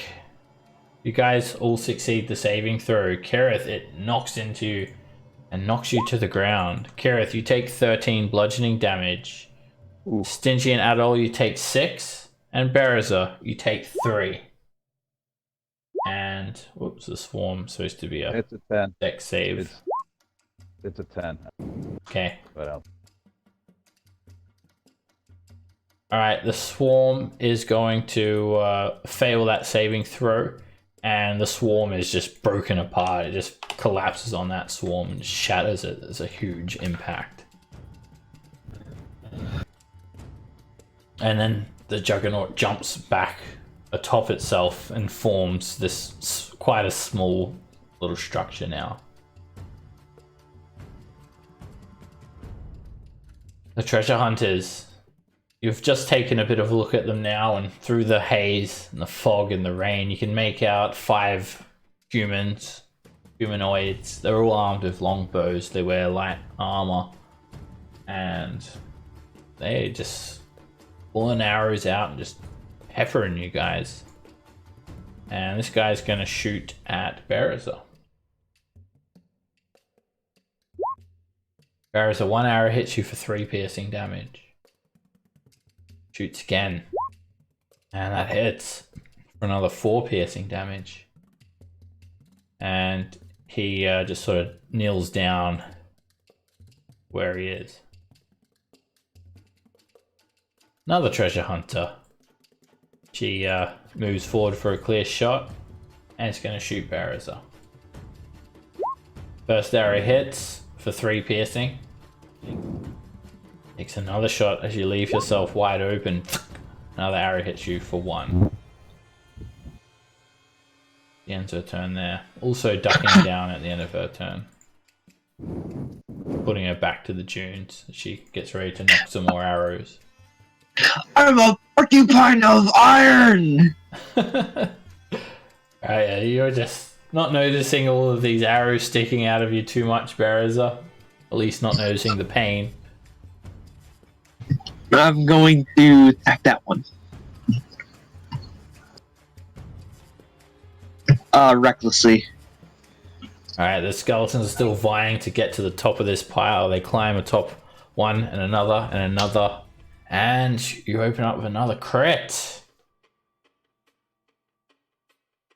Alright, this time, Bereza, you hit the juggernaut and you just shatter the whole entire thing. and it collapses, and a dozen skeletons are just thrown to the ground all around you as they fall off the top of that juggernaut. Alright, I'm going to move here and start bashing that one down.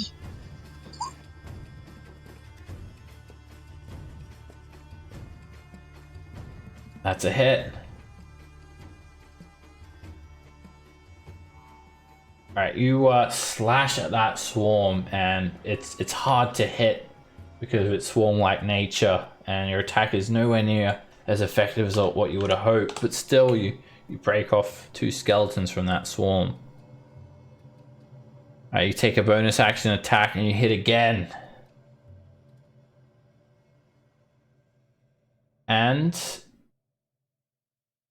you almost completely destroy it, breaking off another 2 skeletons worth. It's just a couple of gangly bones clinging together. Alright, all the skeletons that fell off that juggernaut, they get to their feet. Oh my god. They rise up, grab whatever they have near them as a weapon, and move into attack. Meanwhile, Sand. treasure hunters, they start to pan around. That one, that glowy sword, that's mine! You hear him calling out over the dunes. They stand up. Actually, no, this guy won't move. He stands up, shoots, and then he ducks back again. And he's going to fire, actually, at Kirith. And it's going to be disadvantage. And both attacks miss you. Alright, this treasure hunter, he stands up. He moves a little bit, and then he fires at Adol. First arrow is a direct hit. This missile just perfectly arcs over the dunes, hitting you for 12 piercing damages. Sticks into your side, Adol. And then he pulls back again on his longbow. And he misses you. You just cut the arrow in the air. Slice it in half as it comes at you. He jumps back to his feet. Back prone, sorry. Ducking onto the dunes. Kirith, you're up. You can use half your movement speed to stand up. I will. But I'm not going to move any. Stay put. And we will go to attacking. There. Oh, wait, you know what?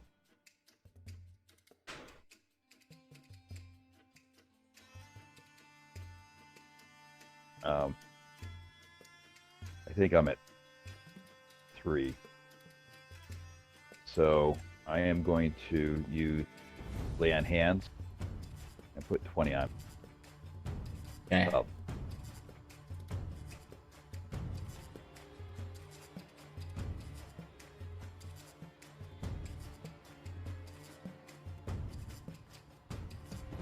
Turn.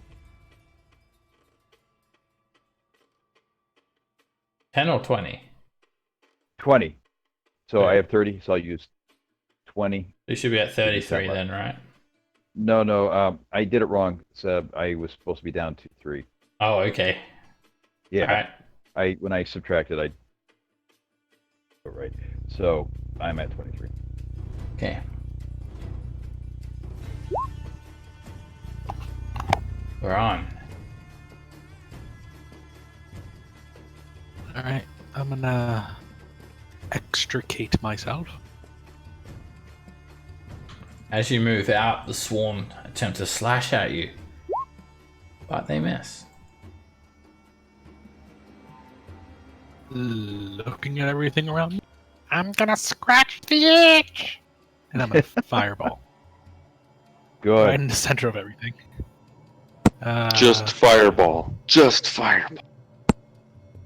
We've been waiting all Can I'm you gonna- exclude before all I- of your allies? Before I do it, I'm gonna stand back a bit. I think that's as far as I could go, right? You have 20 intelligence to exempt everyone. Yep, right there. It's 1 plus the spell level, so I could exempt 4 Oh, is it? people. I thought it was intelligence mod. Exempt 4 people. I'll give you control of the template. You can... Are you putting it there? Right there looks perfect. Well, there's 5 people in there. There's 6 people in there. So you're going to hit your allies? 6 people? Oh, 1, sorry, 2, 5. 3, You're going to hit yourself? 4. If you move a He north, looks- then you won't hit yourself and you'll hit 2 more skeletons. Yeah, he's not in it. He's right at the Oh, edge. yes. Sorry. I thought you were in it for some reason. Okay. Alright, you send a fireball there, and it actually just hits every single skeleton, and it just turns them into ash. Every single skeleton is instantly destroyed from that. Damn. Burn. And is that swarm? Alright, the swarm is also just annihilated. Wow. That's There's a couple of skeletons that were just on the edge of it who remain standing. For the most part, it's just a big pile of blackened bone and ash surrounding you now. That's good. That was good. Very good. Dingy, you can use half your movement to stand up. That I shall do. Let's see. I'll use half my movement to stand up. Bloop.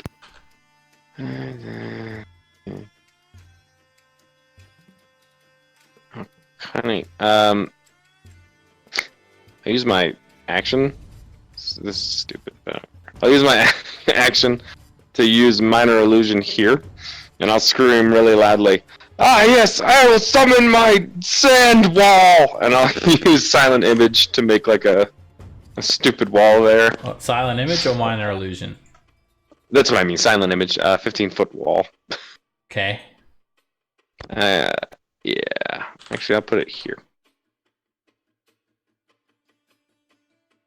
And then let's draw a little thingy. Alright. 15-foot Get a wall. cube of a wall. Or just a giant boulder. I want it to be a giant boulder. A boulder? Yeah, a boulder. Okay. Something that we conceivably block line of sight.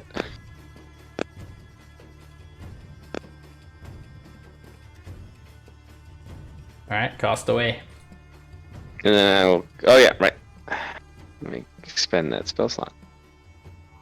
Also, it puts up the description so you can see what it does. Oh yeah, true. Ka-chow, and a silent image. Droop. Alright, you create a massive 15-foot cube there. The image appears in a spot. It lasts for 10 minutes. It's concentration. And it's a visual thing. It doesn't have any smell, although I don't think anyone's going to smell that rock. And you can use your action to move it. If it changes locations, you can alter its appearance. And physical interaction reveals it to be an illusion. And if someone uses their action to examine it, then they can determine that it's an illusion. If they discern it's an illusion, then they can see through the image. Gotcha. I will use my cunning action to dash 20 feet, and then I would like to leap the last 5 with my remaining 5 feet of movement. Just like a fucking high school track star, but only 8 feet. Ugh. Let's see. Then that would get me. Sorry, my TV was about to turn off. I had to address it. That would get me to there. Boop. And then I'll drop prone, and then pass turn. Okay.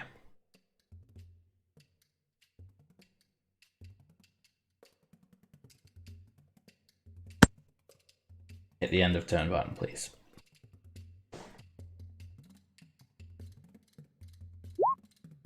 Alright. The treasure hunter gets to her feet. She takes 2 shots at Adol.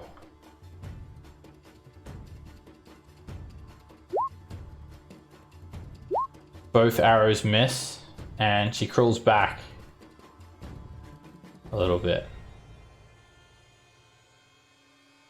Adol.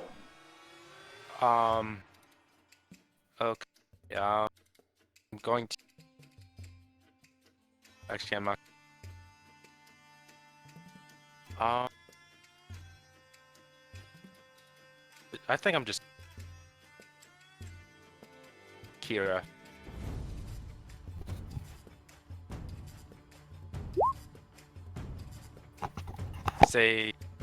Tell him how good of a job he's cast. I can barely hear what you're saying. Cutting in and out. Can you hear me now? Yeah, but it's like every second word was like cutting out.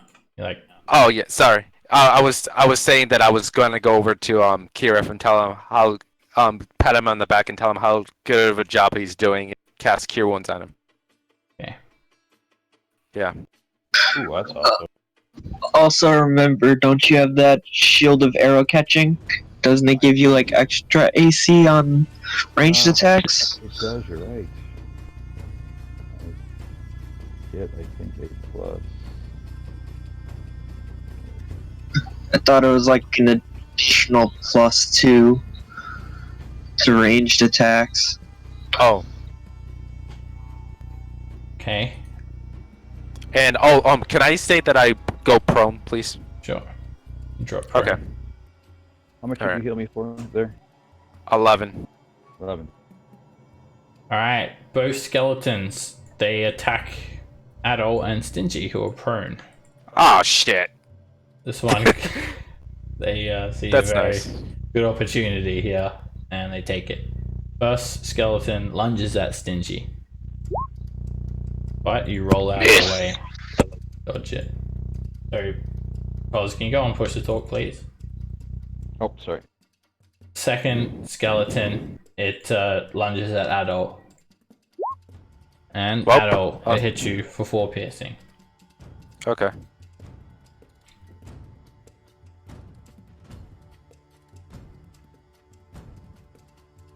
The treasure hunters, they maintain their distance. They edge back a little bit, and they continue to just try to take you guys out. Arrows, and he's going to take 2 shots at Kara. Both arrows miss you. Another treasure hunter moves back, takes 2 shots at Kirith. And that's a crit. An arrow direct hit into the gaps of your armor. A 9 piercing damage. Ends her turn there. Bereza. Alright. I think you guys got the skeletons. Well, Berzer will. And he's just gonna haul ass up there with a dash action.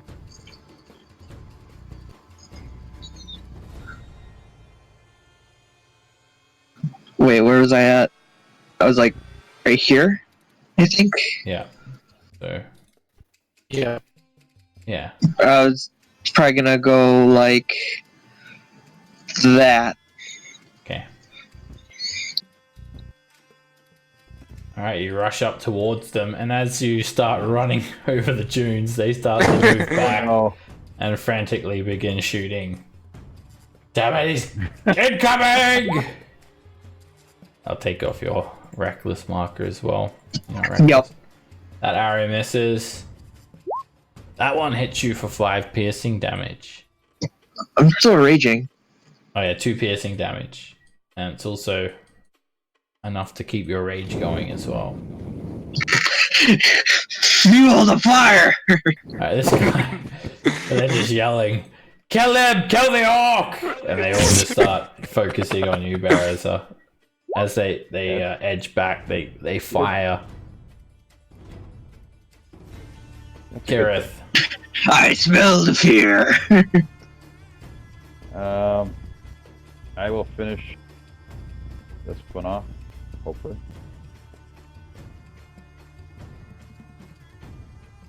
Natural 1 is a miss. Oh, And come on! What? Oh. Can I just fall down to the sand?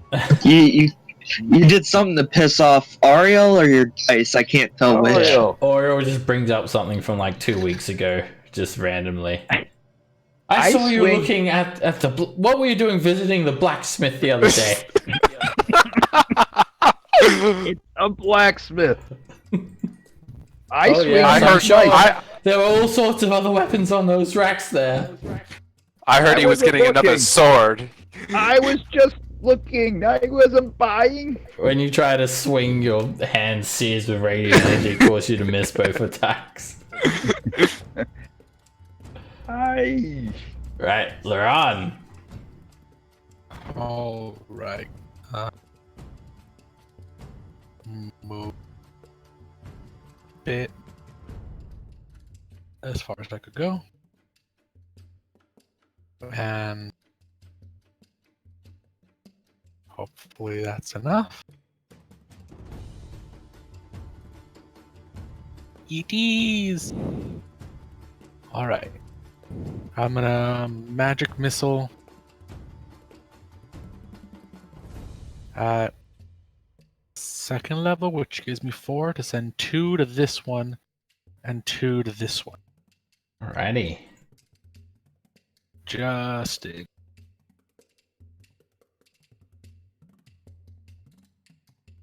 Alright, they attempt to dodge these missiles, but they find their way onto their targets, and you see these two missiles split off to each target, and then just slam down onto them. They just sort of cry out in pain.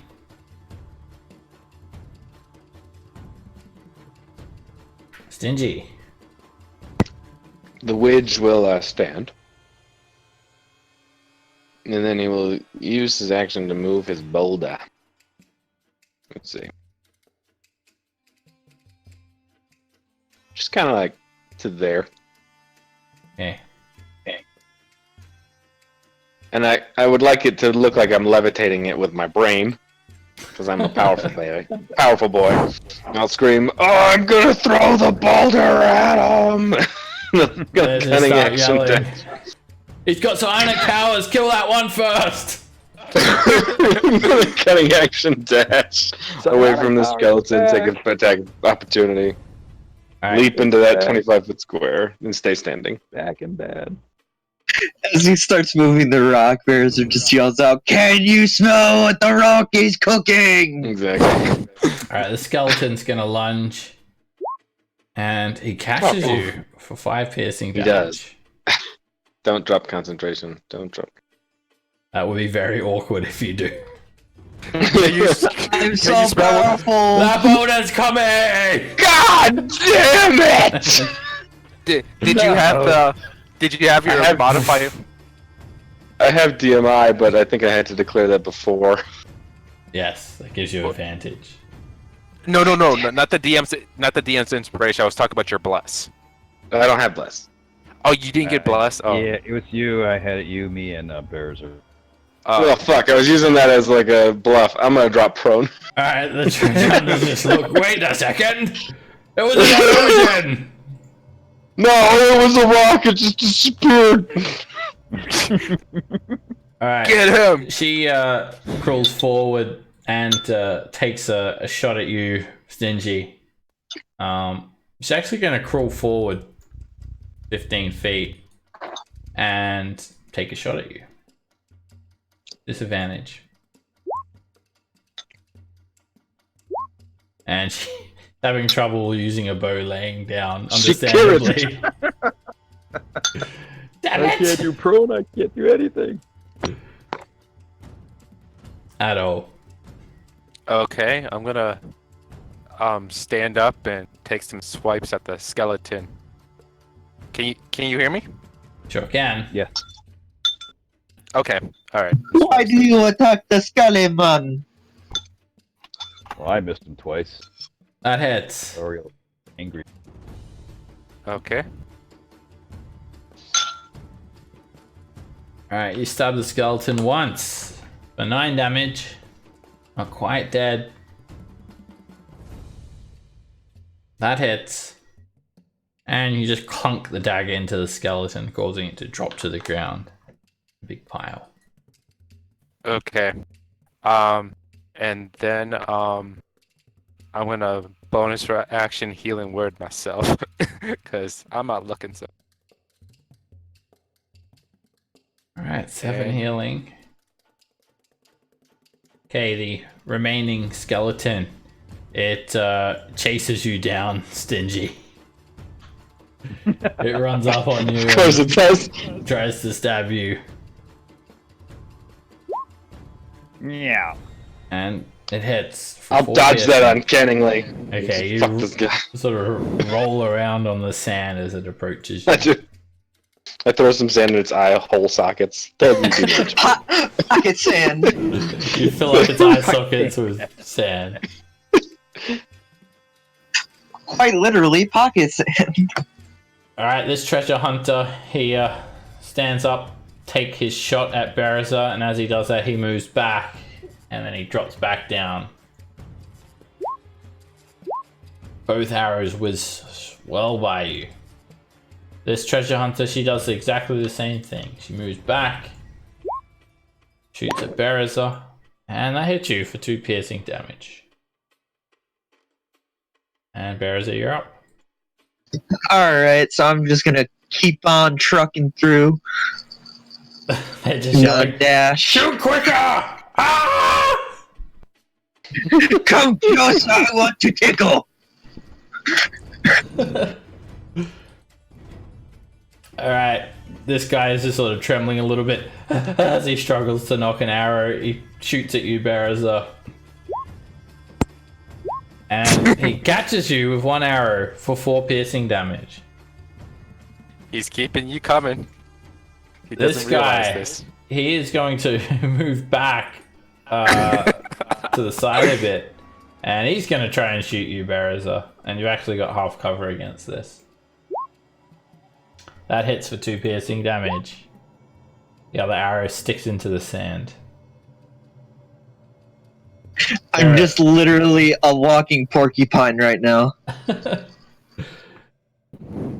Just push on even despite the fact you've got 10 arrows sticking out of you.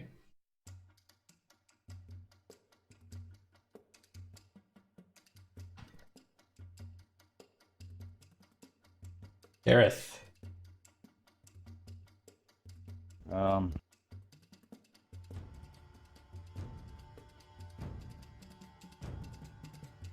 The dash.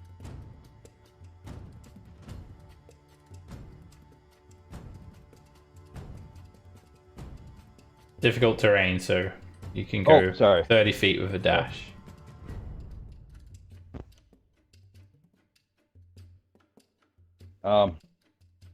Get there. Get ready for Nick. They're on. Alright. Oh, come on, select the character. There we go. Go to here. And I'm gonna try for her firebolt. Can't keep up! I have short little legs! I've got no idea who you're attacking. Her. Okay, you need to select your target first. That misses the 16.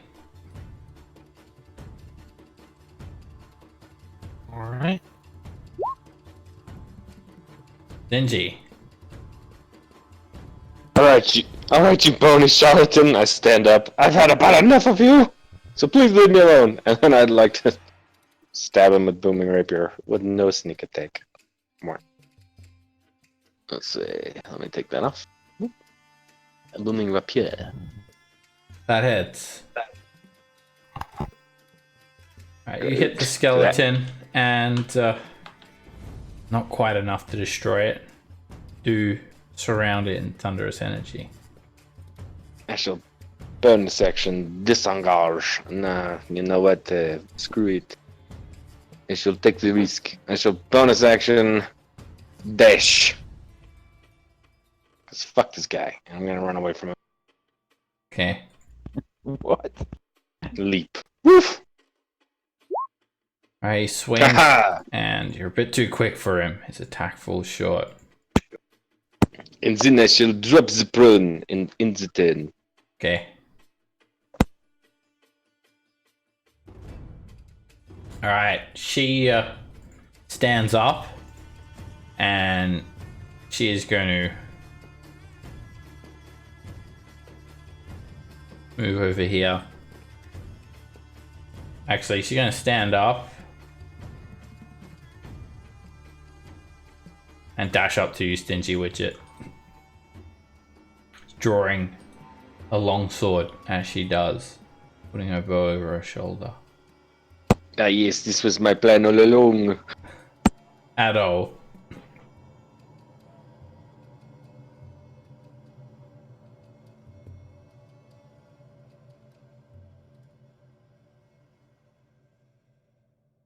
You're muted, at all. Yeah.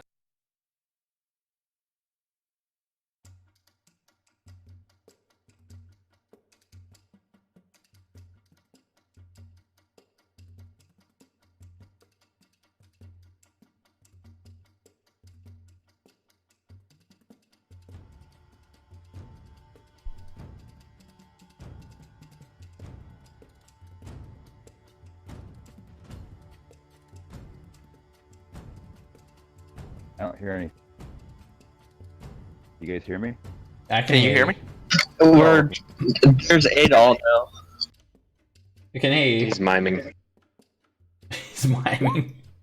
This is for Brazier. He's stealth. That's for Brazier. Heal yourself up. Okay, you did. And then I'm gonna take the, since I have an action, I'm gonna take the dash action. And remember, since you're immobile, when you dash, you ignore difficult terrain. Exactly. So I'm going to move right over there by the nice poke. You used 10 feet already, right? I use 5 feet. Oh, I use that's yeah. 10. Yeah. Oh, You that go was 70 10 feet. Oh, okay. Oh yeah, it's difficult terrain until you take the dash action. Yeah, I only use my my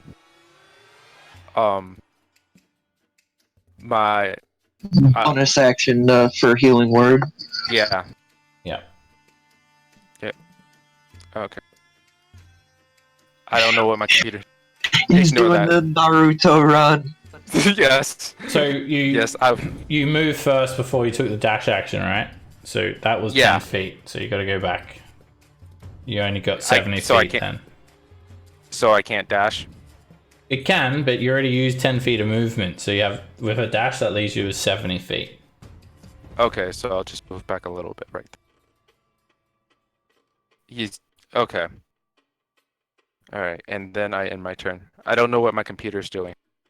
All right, the skeleton, it is going to run at you, Stingy Widget. Keeps on chasing you. And Stop, Booming I Blade got goes this off. boy. Don't leave me, brother. Let's see if the gamble paid off. And Good job! it just explodes into pieces as soon as it moves. Good sugar. Proximity mine. Exactly. You've triggered my trap card. Alright, these guys are just like, he's just yelling, quick! The green one! Shoot quicker, damn it! And he runs back. Ah, I'm out of map! And then he just keeps on shooting at Bereza. That hits Where did this cliffside come from? 2 piercing damage, and then he sort of points, the healer! There's a healer! He points at Adol, and he takes his second shot at Adol. Adol, that hits you for 3 piercing damage.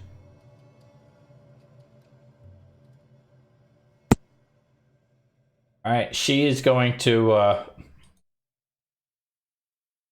stand up, and she moves forward, and she takes 2 shots at Bereza. That hits for 3 piercing. Berza. Alright, so can I do like a running long jump towards this chick here? Yeah, you can do a long jump. You have to move 10 feet, so it'll cost you 20 to move, and then you can jump your strength score. What's your strength score? Which is 17. Okay, so 10, 20, and then 1, 2, 3, 35. You still won't reach her though. Okay. You'll be short by 5 feet. Alright. So with Frenzy Rage, it says I can attack as a bonus action. Do I have to attack already in a round to do that bonus action attack? I think so. What does it say? Here, let me post it. Because when Actually, I read it, I don't think so. No, yeah, you just do it. You don't have to take the attack action. You just can make that bonus action attack. Alright, cool. So I'm just gonna run up onto this bitch then. Reckless attack. Berser gets a big fat old grin. Alright, she's only just finished drawing her longsword as you run up on her. And that hits. Oh, you're not reckless, right? Oh yeah. I did say I was reckless. Reckless, okay. And yeah, you just sort of cleave into her. She jumps back, cut through some of her armor. She's quite quick and agile, but you still hit her, and she's hurting.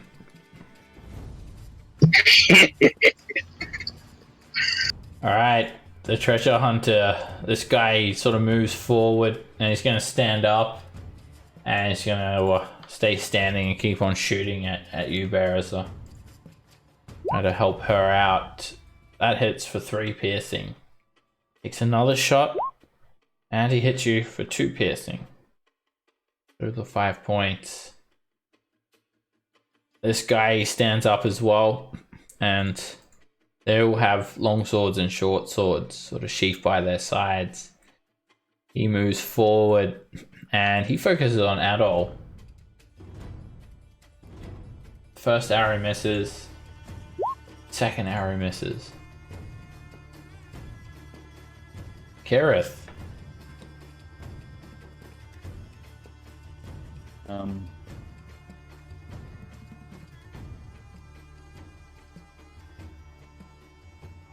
There. And that open. Okay. Laurent.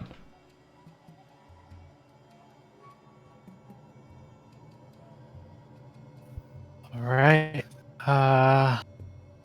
For the love of Laurent, don't leave me alone! You just take a look at these dunes, Laurent, and it just seems just like never ending. Alright, I'm gonna shoot the one next to Berazer.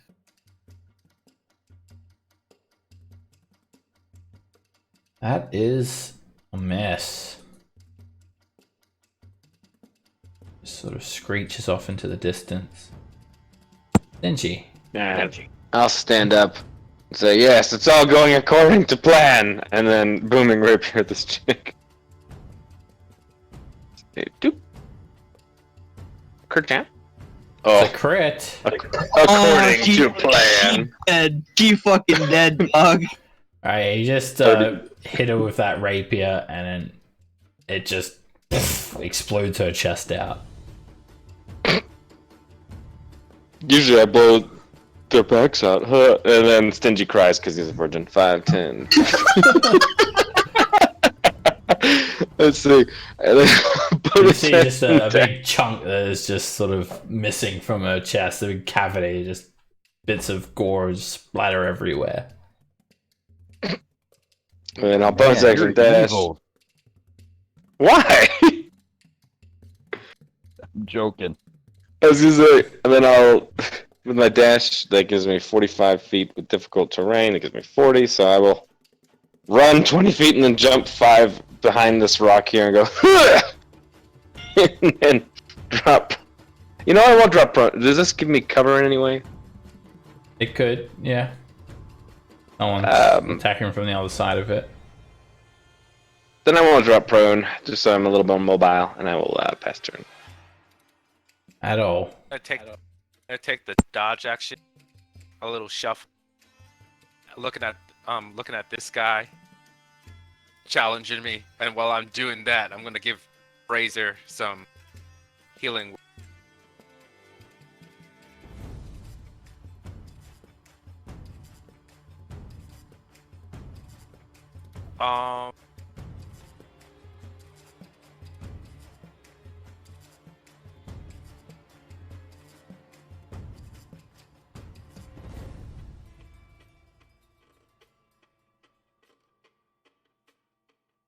And then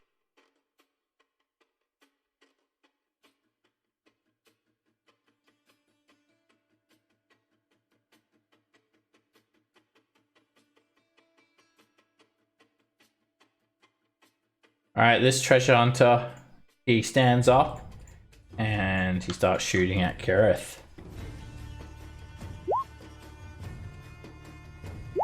You hold up your shield and both arrows clank straight off. This treasure hunter shoots at Berezer once and shoots at Stingy with a second attack. Those arrows both hit the sand. Berezer. Alright. Would I be able to do the running jump technique again? Yep, so you this go guy? 10, 20, 25, 30. Yep, you can make it. Without having to dash. Yep. Alright, cool.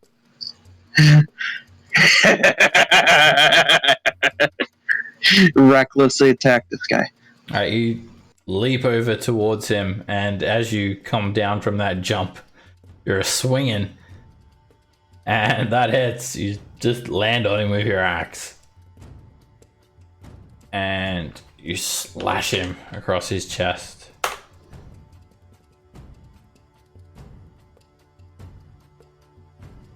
He is startled and sort of his bow is thrown up in his hand.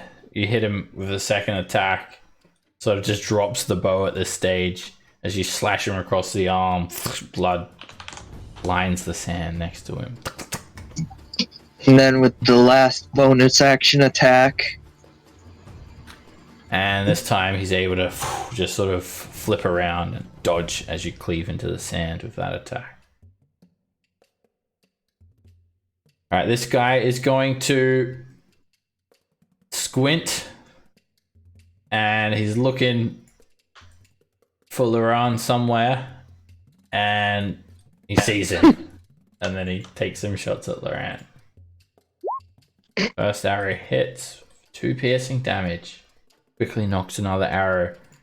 And fires, and that hits for 3 piercing damage. Total of 5 points.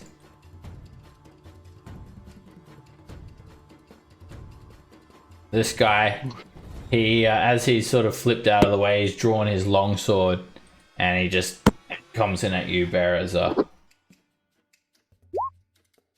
And it hits for 4 slashing. Swings again. And he hits you for another 2. And then he ends his turn there. Actually, he gets away from Stingy. Kirith. Also, Laurent, are you there?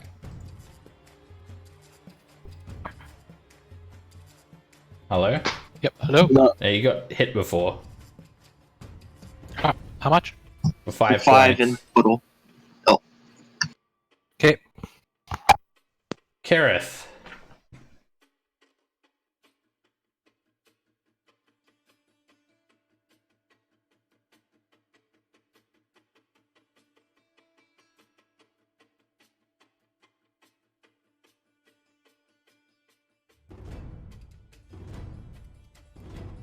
Laurent.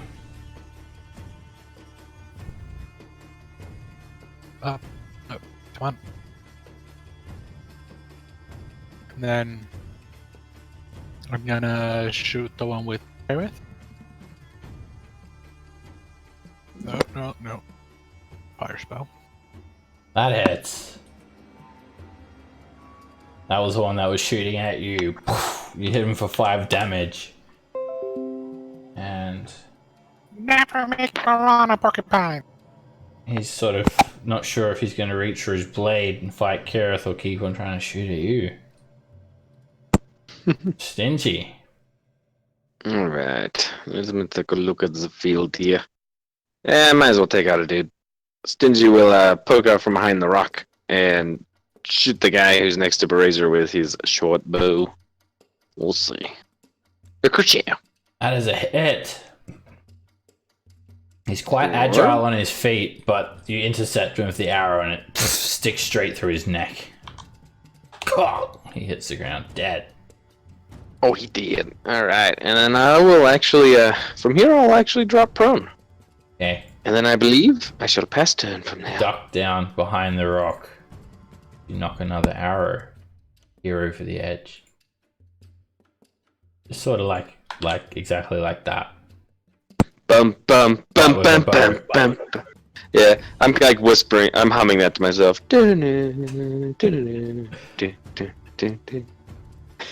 Okay, Edo. Alright. I'm gonna take the. I'm gonna be right next. You're cutting in and out again. I think your sensitivity's like really high, so it's not picking up all of your words unless your mic is close to your mouth. Close to me. Yeah. Okay. Yeah. I wasn't trying to like breathe into it or anything. And yeah, I'm just going to I'm gonna give Stingy Widget a healing word. Did you hear that? Yeah, we can hear you. Coming through Okay, I clearly. healed him. Alright, hi. I'm like, nice shot, and then I end my turn. Thanks, Alright. Brock. This guy is going to shoot at Bereza. He's going to move up for a clean shot. And that arrow hits for 2 piercing. Shoots again. And he hits for 1 piercing damage. You've got like 15 arrows sticking out of you, Bereza. I had a picture of it. Let me put it in the saw. chat again. Alright. Yeah, that picture fits right now. She draws a longsword and runs at you, engages in melee. Yeah! And hits you for 4 slashing damage. And she swings again and hits you for another 4. She ends her turn there. Bereza. No, like, how tall is she compared to me? Like, is she just tiny compared to me? She's almost 6 foot tall. Quite strong looking. She's got like big rippling muscles. She definitely looks like a woman who's lived a life of hard work, hard manual labor. Well, let's try and cut her down on that. So I'm gonna recklessly attack and try and chop her legs off. Okay. That hits.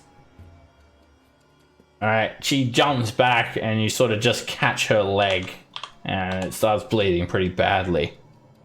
And I'll come swinging in from the other way. That hits.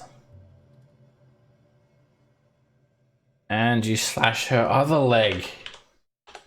She is hurting. And that hits. Alright, you slash her again and it catches her side above her legs and she grabs her stomach and starts to sort of keel over in pain. She can barely hold up her blade. Chunks of meat for the tasty awesome. Alright.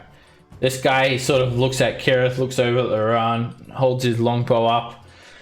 Damn it. And he just throws his longbow at Laran, draws a long sword and charges Kirith. Ha! Ka! And he just makes a couple of attacks. You just dismiss both attacks with Oriel and your shield. And you're up. We'll go right back at him. Why not trade blows? He parries you off as well. 11 is a miss. And a 15 also misses. As he's not too bad with a blade. A good guy. All right. Start sword fighting. Tell Oreo we gotta do better next time. Run! Alright, I'm gonna firebolt this guy. That hits him. Saklaron's big toe! Alright, you as he's throwing the longbow through the air, you incinerate it. And the firebolt keeps on going, hits him, and he's just shifted to the side. Stingy. Alright, Stingy will stand up and say, God, I love it. I love it when my allies distract those stupid idiots. And then I'll shoot at the one Kirith is engaged with. Let's see. Oriel hears that. Oh, you're engaged now, are you? Damn it! I'll drop prone again. What exactly did you do in that blacksmith, Kirith? I've got some natural guns coming for you. Jesus. Another pair of them. At all. Okay, I'm gonna viciously mock her.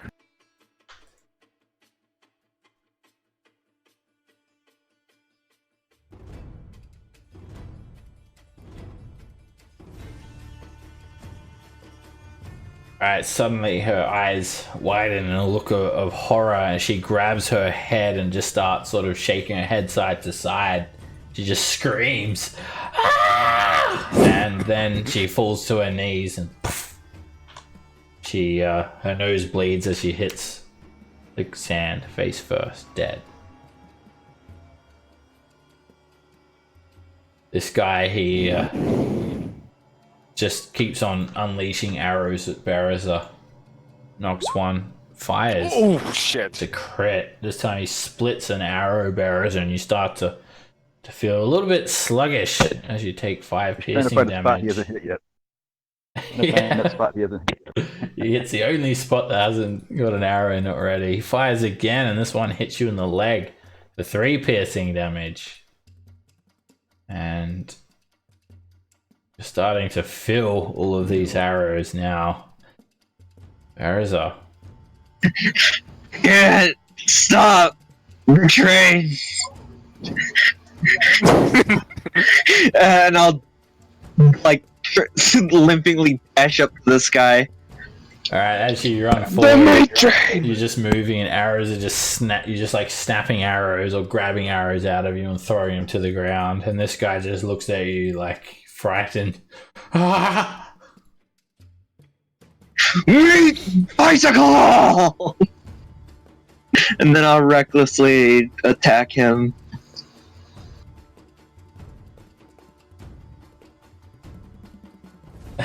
It's a crit. Oh boy.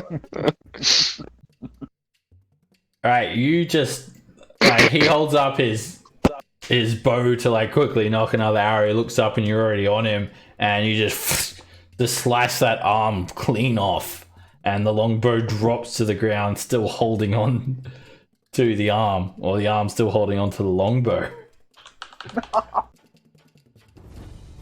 And he just Wait, he's still alive? yeah, he just looks up at you with his bloody stump. Treasure! Treasure! Treasure! I'll grab the arm real slow like, and got bite out of it like a chicken leg. You're a cannibal. Alright, this guy. He, Technically, Kirith, he's only a half cannibal. Thank you. Alright, this guy, he just swings at you, Kirith, with his long sword, and it hits you for 8 slashing damage. And as he's got you distracted with that blade, he pulls a short sword and he tries to stab you in the side with it. But Oreo sort of yells, "Look out!" And you sort of block that attack with your shield. And as that's happening, he comes in with a third attack, just swiping down and slashes you across the face. Blood splatters on the ground as you hit for 10 slashing. And then after he hits you, Oreo's like, "Look out again!" But it's too late. Like really slow to the punch on that Nick, your second Taco attack. Bell is here! Oh. Kareth.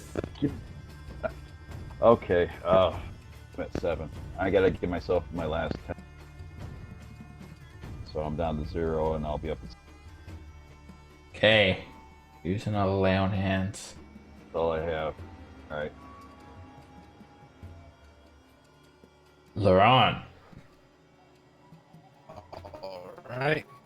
I'm gonna shoot this one again. I see Kareth is getting quite hurt there. 16 is a miss. He steps back and it whizzes by his face. Alright. A bit. Stingy. Stingy stands up again and says, "Alright, we're gonna try this again. Like I said, I like it when my friends are in combat." And then I shoot him. Watcha. Oh, god damn it! And I drop prone again. Alright. Ah, the combat wombat ain't working. Not sure which one you were shooting, but whatever one it is, it's a miss. The one with Kirith, the same one I shot last time. My bad. At all. Okay, I'm going to I'm gonna go this way. And then how much movement do I have after that? If I'm dashing. Well, if you take the dash action before you move, Yeah, I want to take then yeah, I you wanna have take the 80 dash. feet of movement. Okay. Yeah, I want to take the dash action. So... If you move and then do something and then take the dash action afterwards, then Oh, okay. it's only Well, when you I take already the dash did. action that you ignore. Oh, okay. Okay, so that's 3 squares. Yeah. So you've got 13 squares left. You use Okay. 15, you've got 55 left. Okay. Sorry, 65 left. Okay. I'm gonna get up to where Brazier is. It's like, "You got this," and I give him another healing word because he really hurt.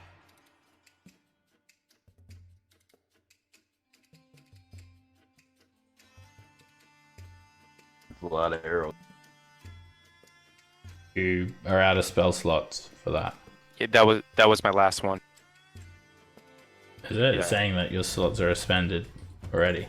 Oh, because I only used I used a first level and then I used a second level on Kirith, and then I think I used another one, and then this would be my last one. Okay, so your spell slots won't count it up? In it yeah, I don't know for this one because I said I only used yeah, I only used 2. yeah 2 of them, and this would be my last one, so that's why I said all slots Okay. expended. Yeah. Oh, I And see. so yeah. Usually it says that if you're out of spell slots. That's what I'm saying. You mustn't have had it counted Oh. up then. Oh, okay. But it's saying that you don't have any left. Okay. Oh, okay. Yeah. And then I'll end my turn. Alright, this guy, Did you?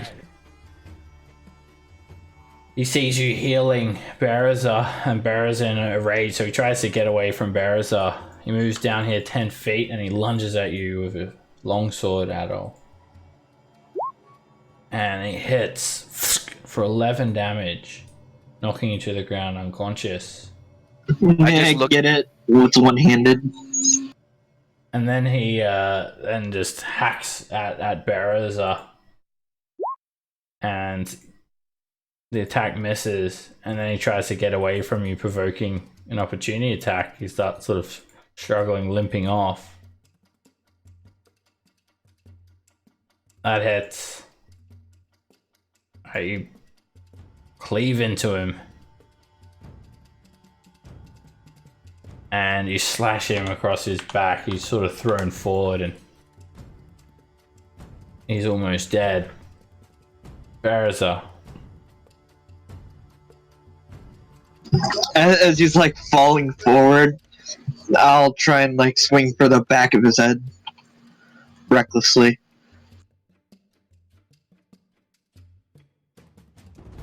That hits. And you just chomp him to the ground. Dead.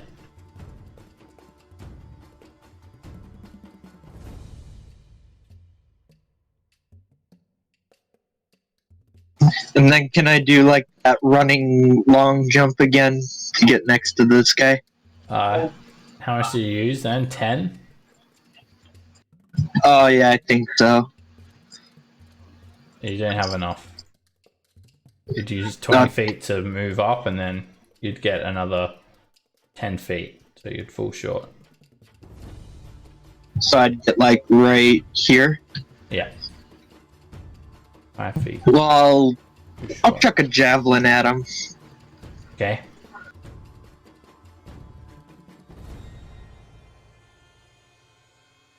It's a miss. Sticks into the ground in between his legs. Alright, he sees you running over Barrows and he tries to interpose Kirith in between you and him, and all the while he slashes at Kirith. Kirith, he catches you once for 4 slashing. He tries to hit you with a short sword, and you block the attack. You're up. I'm going right back at.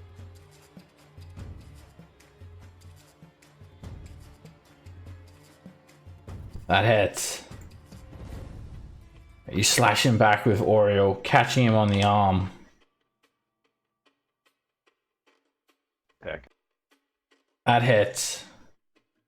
And this time you stab straight into him. And he winces in pain. It looks like he's running out of steam. There. You circle around in front of him and he looks quite worried. But also a little bit happy that you've sort of... You've blocked him from Loran a little bit. Loran. No one gets away from Laurent.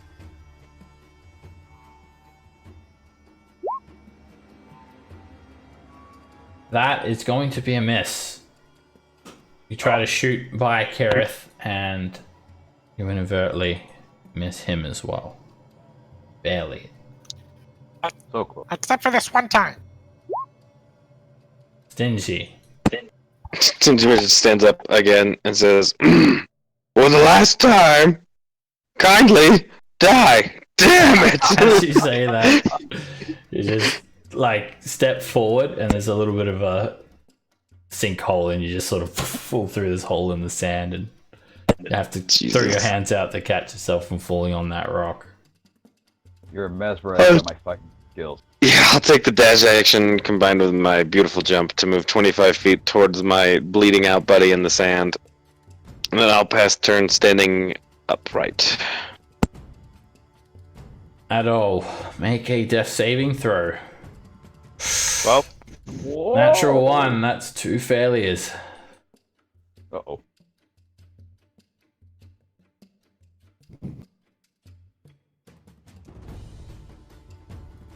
Luckily, you have Sweet Lou, who's a cleric. Baratha. Alright. So I'm finally gonna get onto this guy. And I'm gonna recklessly attack him. Alright, you've got your leg in your mouth. Still. That hits. And as you're chomping on the leg, you just swing the axe forward. You just sort of throw it as you let go of it as you swing it, and it just sticks into his skull. And then you run over and pull the axe out, and blood and brains spurred out everywhere. Alright, we're still gonna stay in initiative because someone has to get to Adol and try to stabilize him in time. And there's no shape to try that. Well, I also didn't specify if it was a bonus action attack or not, so however you want to rule it, Seb. You can do it as a bonus action, and then you could attempt to try and stabilize Adol. Alright. I'm like eagerly like being CPR on him. Alright. Make a medicine Oh no! check. Oh no! No, making none of that safe. This is how you do it, right? You punch him in the stomach. Alright, you run over Bearers and you see this big hole in Adol's side from the longsword. You just like reach your hand into the hole, sort of make a bit more of a gap, and then you just get like the guy's arm, plug it up there. It stops the bleeding. It worked. Adol, when he wakes up, he's got like an extra limb sticking out of his side. What the fuck? What the fuck did you do? I pull the arm out. No! That arm is stopping the bleeding. No! No! I take it out! You I pull take the it arm out, Adol, and you just fall back unconscious.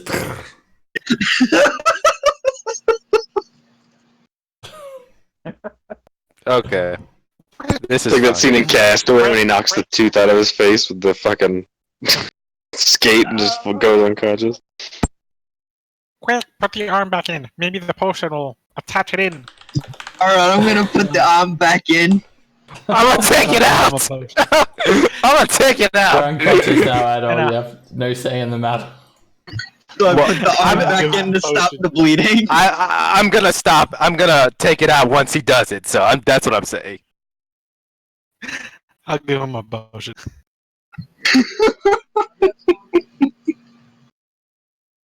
As long as you plug up the bleeding hole, he's gonna be okay.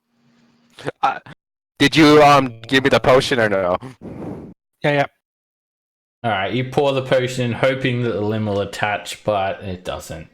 And then I throw the limb away. when you I wake throw up, the limb away.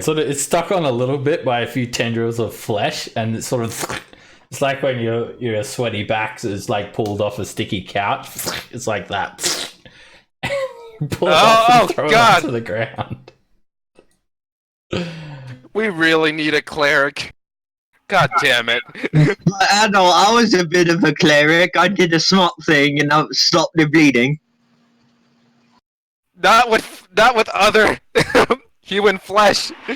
You're still alive, aren't you? I'm alive, but I'm dead inside. I'm dead inside. Alright, you guys search the bodies as well. Wait. And they have quite a lot of decent equipment.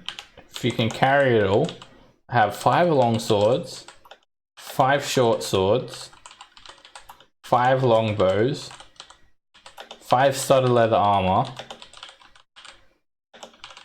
and like 88 arrows. They also carry on them a total of 312 GP. They have 3 gemstones. They're lapis lazuli, and they're worth 100 GP each. Damn. Looks like they did find some treasure. And they have 2 greater healing potions.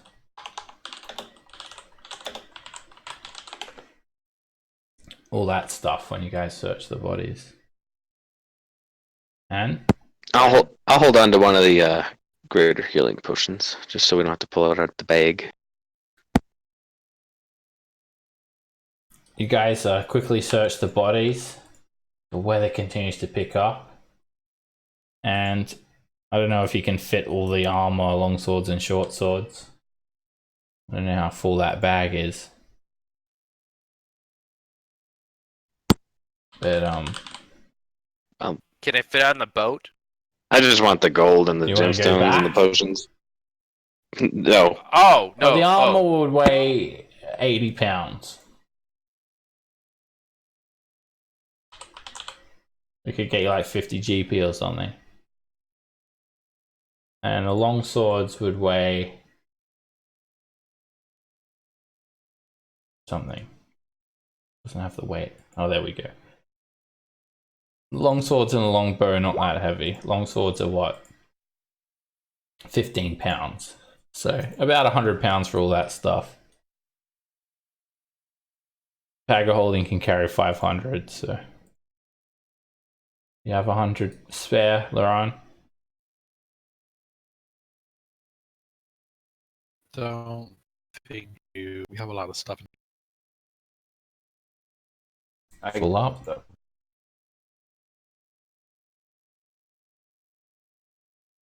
While they're sorting all the loot out, I'll use the hand as a back scratcher. Alright. Yeah, maybe you don't I have start enough. trouble. Pick your nose. Pick your You got a nose lot of with it. stuff that's just sitting there, We though. haven't sold. That we should have sold. Yeah. I don't think there's 500 pounds worth. There's like some gemstones that don't weigh very much. There's like mostly platinum pieces. Definitely. Yeah. We also have like a lot of weapons and armors. We've got a plate mail in there, which is pretty heavy. I think you. I I would think definitely you. drop the shoddy swords though. Yeah, I think you could take all that stuff. It looks like there's enough room in there. So if you want to throw all that stuff in the bag of holding, then We're when you gonna get have to make back a to shop town, you here. can just sell it all. You might get an extra 100 GP for it all those weapons and armor. All right, we'll take a 10-minute break now as well. And when we get back, we'll keep on trudging through the dunes. I'll see you guys back soon. Don't go off the course. If only we knew what the course was.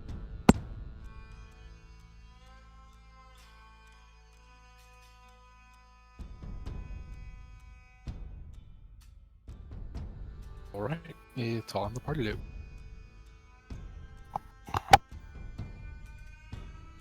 Oh yeah, I was just looking at the Electrum. That's why. But no, the Electrum is back home.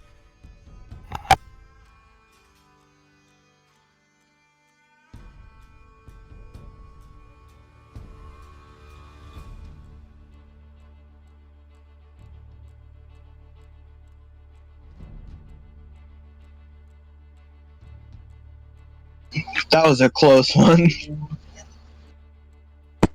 It was.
How's it going, guys? He's got back, sub. He's good. Welcome back. That was a close one. It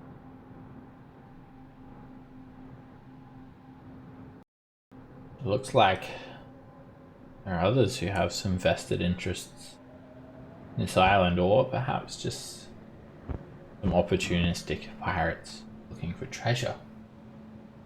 That means those assholes came from somewhere without zombies and skeletons. So we're gonna have more problems inland. Can we find their footprints? Maybe they do. You can That's what I'm attempt to hoping find for. a path. Again, you need to elect someone who will guide you, and then they need to search for this trail. Well, good old Bearzer can go ahead and try and lead on, like usual. You can do it! Alright, you want to just keep on going north, or do you want to try and find some sort of path? I think just keep heading straight. We might run into the path if we keep going straight. Rogers is pretty fun. Okay. Alright, you guys travel on north, and as you do, you see dozens and dozens of skeletons, but they're all just laying on the ground in pieces. Looks like someone's been here and slain at least 20 of them.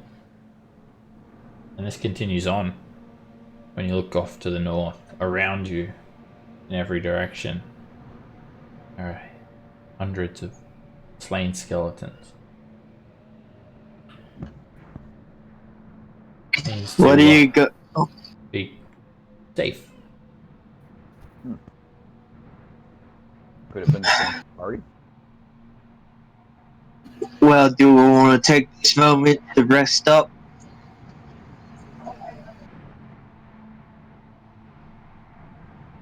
Yes, yes I do. That probably would be bad.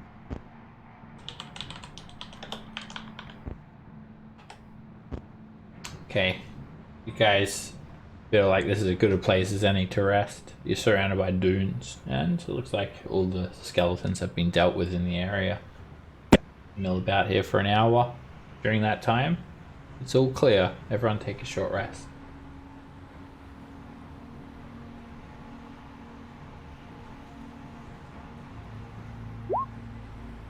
As you guys sit around here, think about that grisly encounter. And you remember how Adol came off the boat and skeleton jumped out at him and he looked kind of frightened and somewhat Asian. A little bit. He has a man bun. Oh no, he's got like a Freddie Mercury moustache. But a man bun. Because that all it does. Another one bites the dust.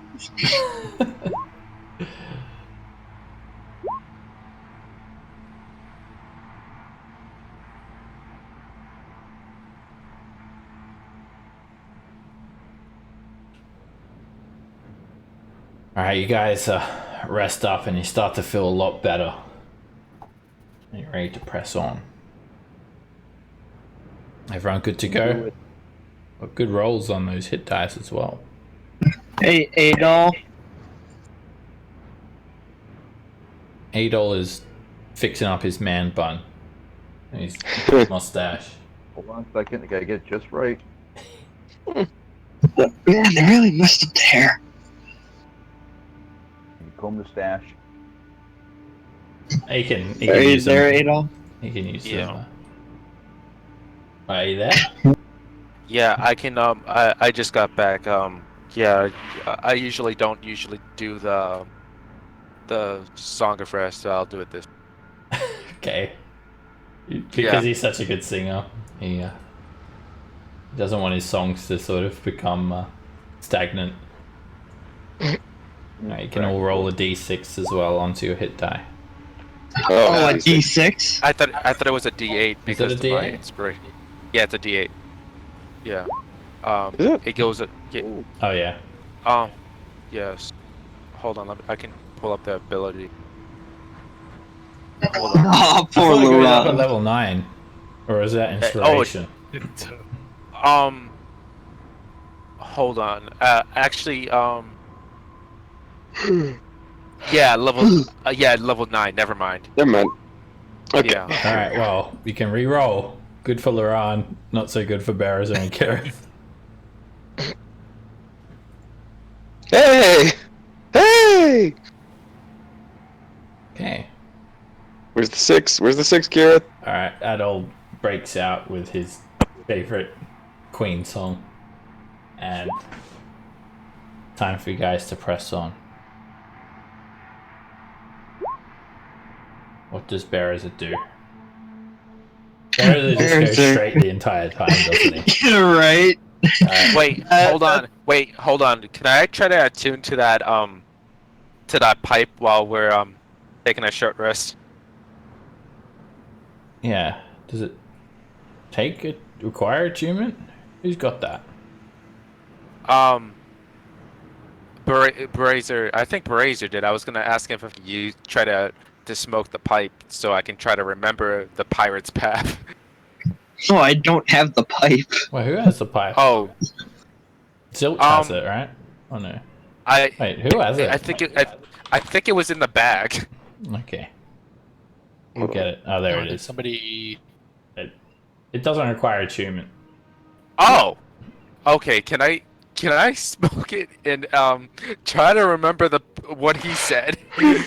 But Please. It reenacts your most impressive and heroic achievements. So. Berzer wants to do it. Let Berzer smoke, please. Oh. Do you want to smoke it, Berzer? Yes. Alright, you smoke it and it reenacts your most impressive heroic achievements. It's just 5 minutes of like you cutting through people's limbs and cutting people's heads off. And then at the very end it's you just charging through like a massive sand dune. There's like a 20-foot high mound and you charge into it and you just like go like into it at base level, just burst through the sand dune and come out the other side like a tunnel. With 20 arrows sticking into me. Yeah, with 20 arrows sticking out of you. And then it also shows you with little razor on your shoulder and he's like dangling around like Jimmy's severed arm.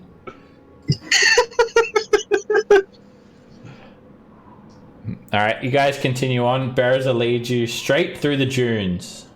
And luckily for you guys, no more skeletons attack you. Seems like you've either cleared them all out or someone else has.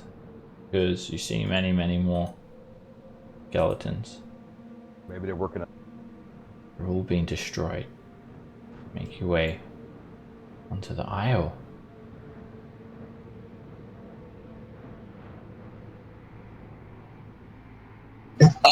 What time of day is it currently? It's late afternoon. Alright, just checking. It's okay, we got it. Alright, you guys get out of the dunes and you take a look around at the island itself, and it is quite barren here. The island is just... it's quite small. It's about a mile wide, a couple of miles long. A little more than a slab of rock rising from the ocean. The sea has battered the crumbling cliffs. Almost the entire island is surrounded by these rocky shoals.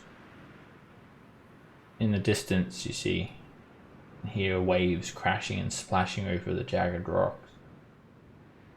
And there's like no wildlife on the island. It's covered in grass. There are a few small flowering plants. There's a few gnarled, stunted trees and shrubs. Most of the trees have already been felled. And what few animals there are well, looks like they've been taken, maybe hunted. Because you don't see nothing. The place looks desolate, and the land looks raped.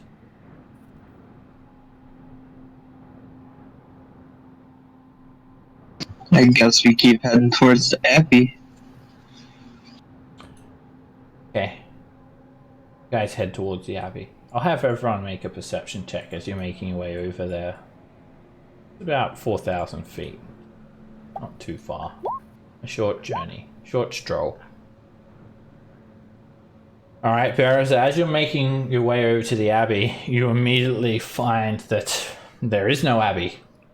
It's just a big pile of burnt rocks. It looks like it's been burned to the ground.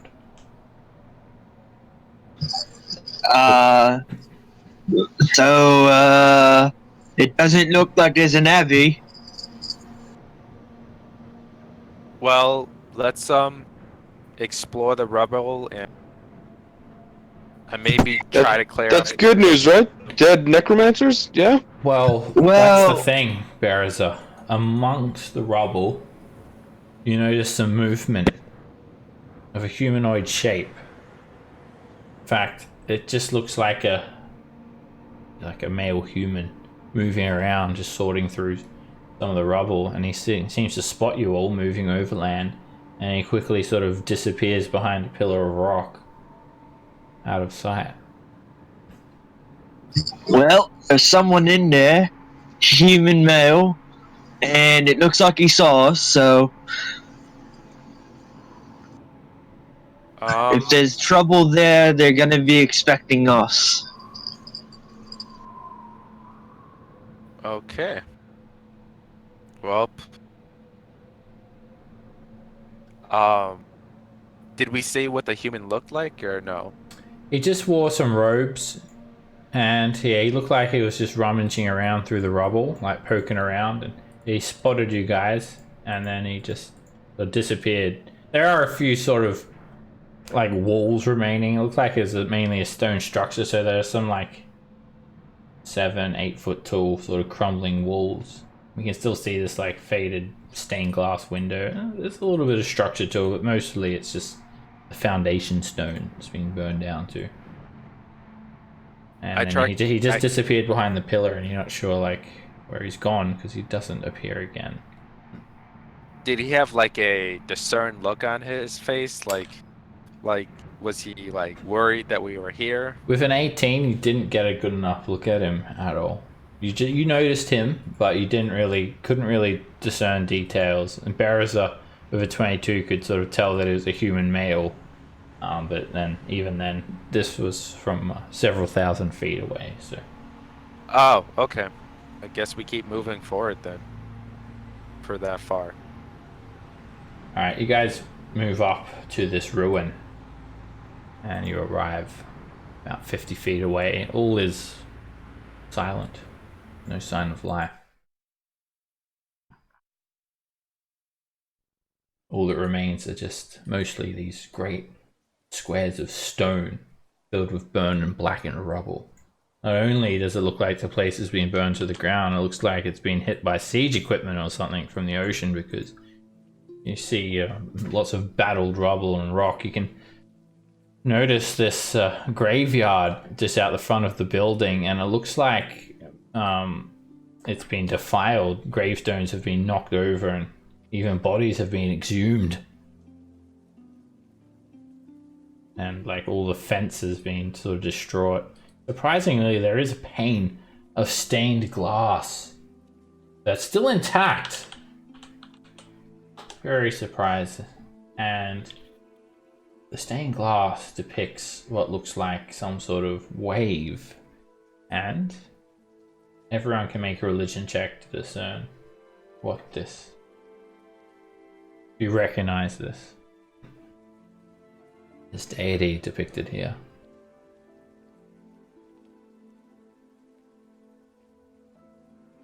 Maybe Laron does.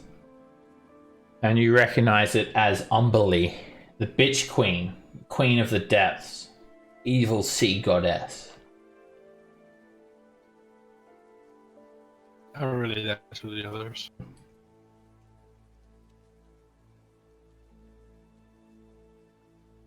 Tambourine, the bitch queen. I mean, the beach queen.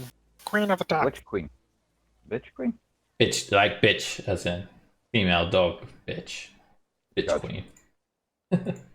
So she's the queen of dogs.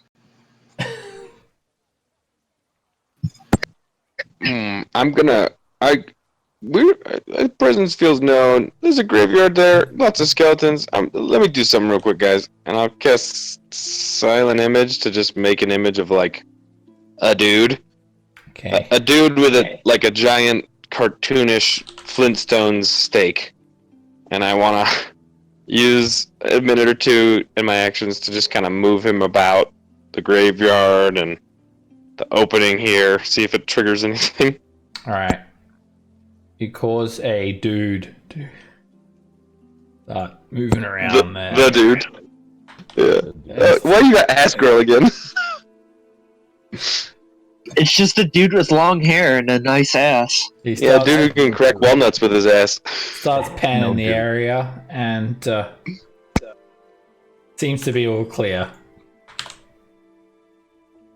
Oh, Okay. Make a Oh, that's great.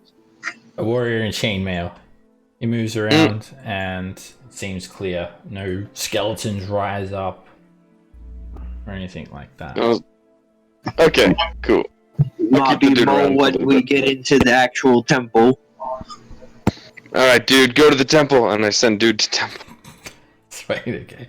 He just turns to you and What are you doing? His token changed again. wait. What are you He doing? turns to you and he salutes. Yes. Yes, sir. Oh, no. I actually work for a living. I'm no one, sir. Ha. He starts I don't work making for a his living, way no. in. I steal things off of corpses. He just sort of shifts along the ground. His like legs don't move or nothing. He just sort of quite Hovers? weird actually. You just see him like moving across the ground, I like shall call you Bethesda. frozen. Yeah, basically he's glitching out all over the place. It just works. You notice a small chamber that's basically completely destroyed. Like outside, maybe a vestry or something. The wall has crumbled down in one portion, and doors hang off their broken hinges. And the front doors into the temple itself, one of them has snapped completely off and lays flat on the ground, while another is buckled on its hinge. You see pillar stones that would have once supported the vaulted halls. They have crumbled into big piles of rubble. And as you start investigating inside, taking a look around, you can actually see a lot of sooty stones. It's obvious that someone has been sorting through some of this debris. Although everything is destroyed, there's definitely assorted oddments piled inside some of the scorched squares. There's a pile of ruined cooking utensils, crushed pots and pans in one little pile. There is a pile of mangled kettles and other less identifiable metal objects in another pile. You see a big pile of broken crockery and platters and plates and porcelain heaped in another corner. And what looks like some pews that, despite all of the destruction, have not burned, and they're all standing upright. There's also this tattered looking altar that's still somewhat intact. It's up on a small dais towards the north of what must be the chapel. And it looks like there would have been many more pews, and someone has obviously taken away some of these pews, maybe for firewood. In the center of all of this, there is an opening, a stone staircase.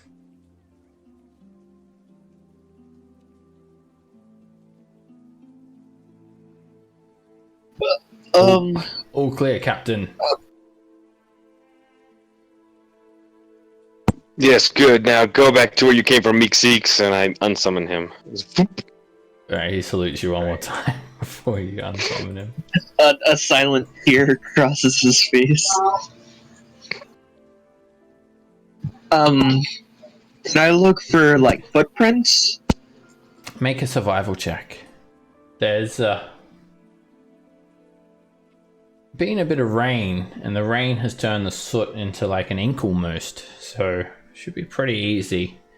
Alright, with a 12, you can definitely tell that there are footprints around the area, but you can't discern numbers or much detail about it. There are a few or like how recent. There are footprints all around. I'll let the rest of the party know. Bare footprints and also boot prints.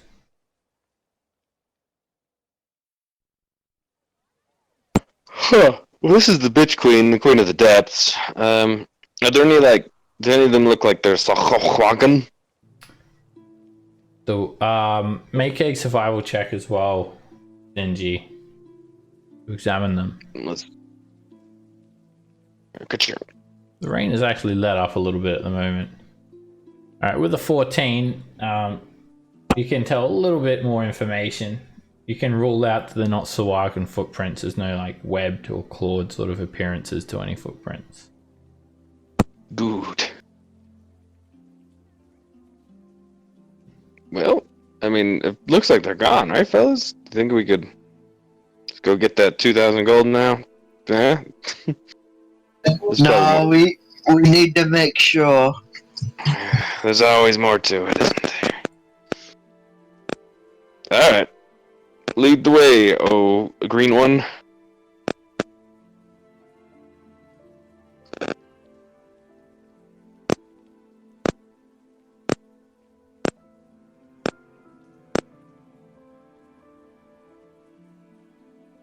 Now you make your way through this chapel. There's much destruction.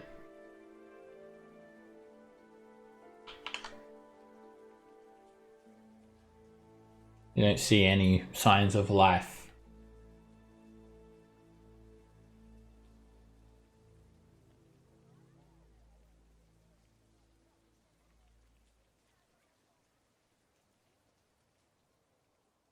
Right, Laran, you take the lead. You move up towards the altar. You see a large section of this chapel has been destroyed. And you can also see a clay pot that is being piled strategically in the corner to collect rainwater that's dripping down slowly from a hole in the roof.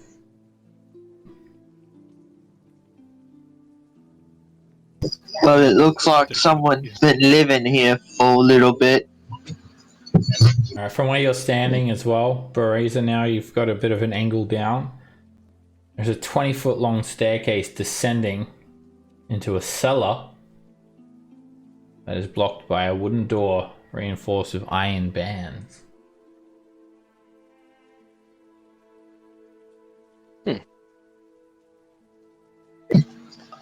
You guys want me to open the doors?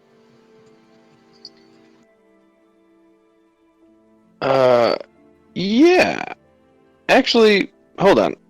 Just step back real quick. Step back, just in case.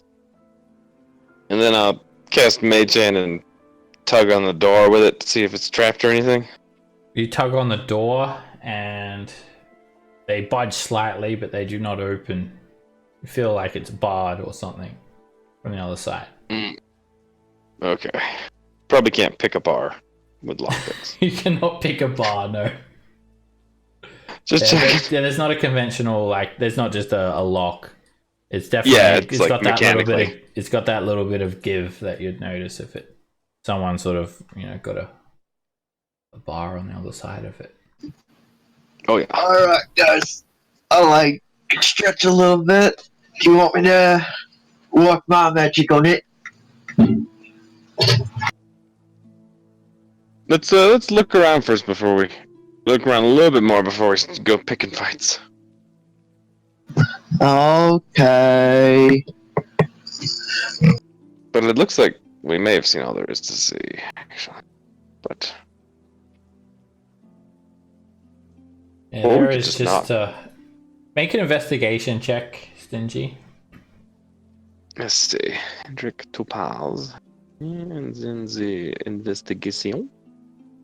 Good. All right, from what you can tell with a bit of a glance over everything, it looks like everything useful or valuable has been picked clean from these ruins. And you have reason to believe that, judging from the way things are organized and whatnot, this is a sort of behavior that survivors would exhibit. There's definitely evidence people are gathering firewood, water, food. True. Useful objects. People who were under siege previously. Okay. Hold on, let's try this a different way, and I'd like to walk up to the door and like... and I'll rapid tap on it 3 times. Brothers, sisters, fellow lovers of the bitch queen, do not worry. Your assailants are gone. It is safe to emerge. Alright, you get a response. A bit of a deep voice. Who the hell are you? I'm a lover of the queen of the deep, such as you, brother. Huh? We are all equals in the bitch queen. Are you my brother? I don't have a brother. Yes. Does he sound like... He sounds like an orc. I'm gonna try speaking to him in Orcish, saying, "Is that an orc behind the door here?" Alright, he speaks back to you in Orcish. What's it mean to you? Yeah, it's an orc behind there. I'm also an orc. You can't trick me. Me no have a brother. Look, I'm an orc, the same as you. Okay. Okay, orc. What you doing here?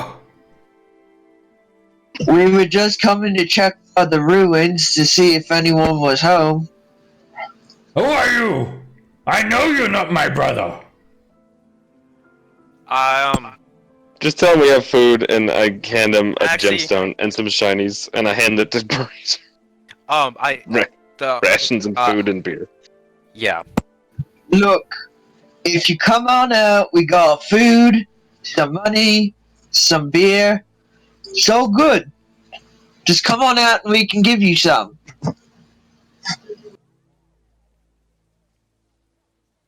Alright, you wait. And you don't get a response. Until about 30 seconds later. You want to come in? Yes, we want to come on in. Okay. Me gonna open up. How many are you there? There's 5 of us. 5. 1 second. Hold 1, on. 2, 3, Hold on. 4, Guys, 5. Zilch whispers. That's as many as 1 hand, right? Yes. That's as much as 1 hand if I think. And then I'll count with my fingers too. Alright. So after 4 is 5. Yeah. Yes. Okay, 1, 2, 5. Alright. No. Me opening now. You're going to come in, all 5 of you. Okay? Okay.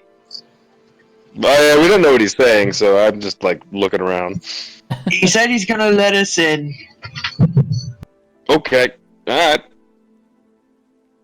Alright. I'll just grab your tokens. He seems like he's on the level. I get to speak in another language. Alright, guys. It's really sad that Brazier speaks more languages than I do in real life. Just Oh, whoa. Everyone is dying. What's going on here? Oh, we're packed in a sardine can. Let me shrink your tokens down. I don't know why they're huge. Okay. Okay, I'm saying let's go take on the Giants now, or whatever we got to take. Alright, you guys head down, and suddenly someone opens the door. And you see this burly man. He only looks slightly orcish. He's barrel-chested, and he has in his hand 2 scythes. And they're quite a lot of other fellows standing behind him. Me, Augment! Come in! And he steps Nice back. to meet you. Nice to meet you, Ogman. I'm Berezer. Okay, you all come in, 5 of you, and close door behind you.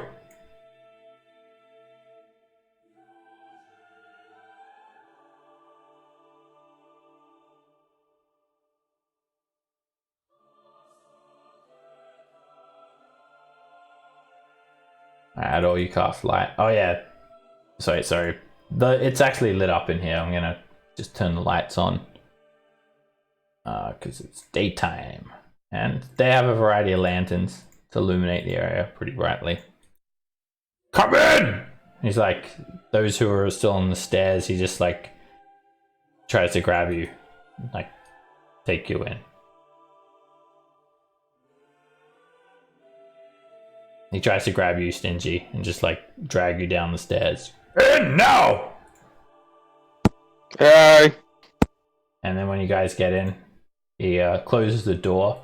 There's a heavy wooden bar leaning up against it. He secures it.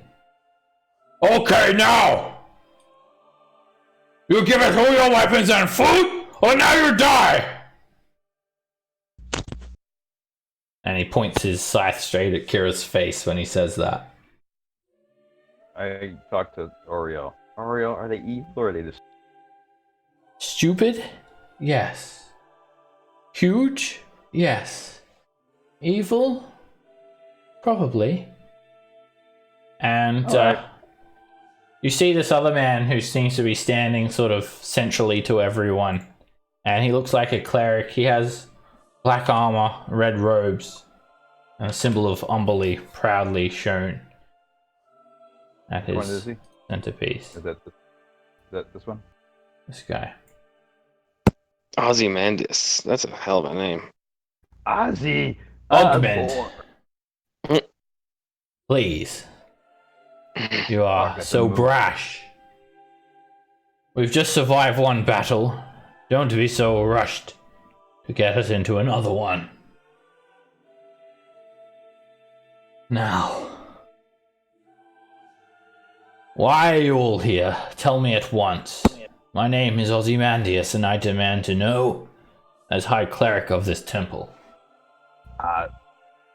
We were trying to find if there was any survivors here. Clear the island of the undead.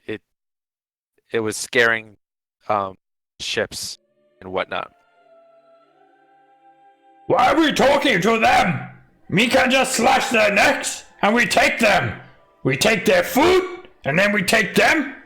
And if we're hungry, we can eat them too. I'm guessing they didn't care. They didn't care for what I said. Ogman just sort of does not care at all. But Ozymandias, he holds up his hand. Silence, Ogmund. Lower your weapon, or we'll put you out to be fed to the sharks. We should listen to what they have to say.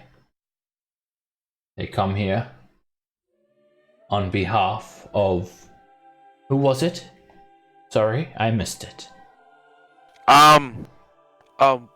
We came... Oh, yeah, we The, came here... Mariners Guild. Yeah, that. And- Yeah, we came here... And what do they want exactly?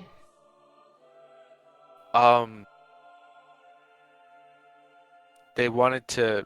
about the undead. They didn't know why it was... They were on on this island. They wanted us to... They're on the island because of us. We created them to ward out Abbey. Oh.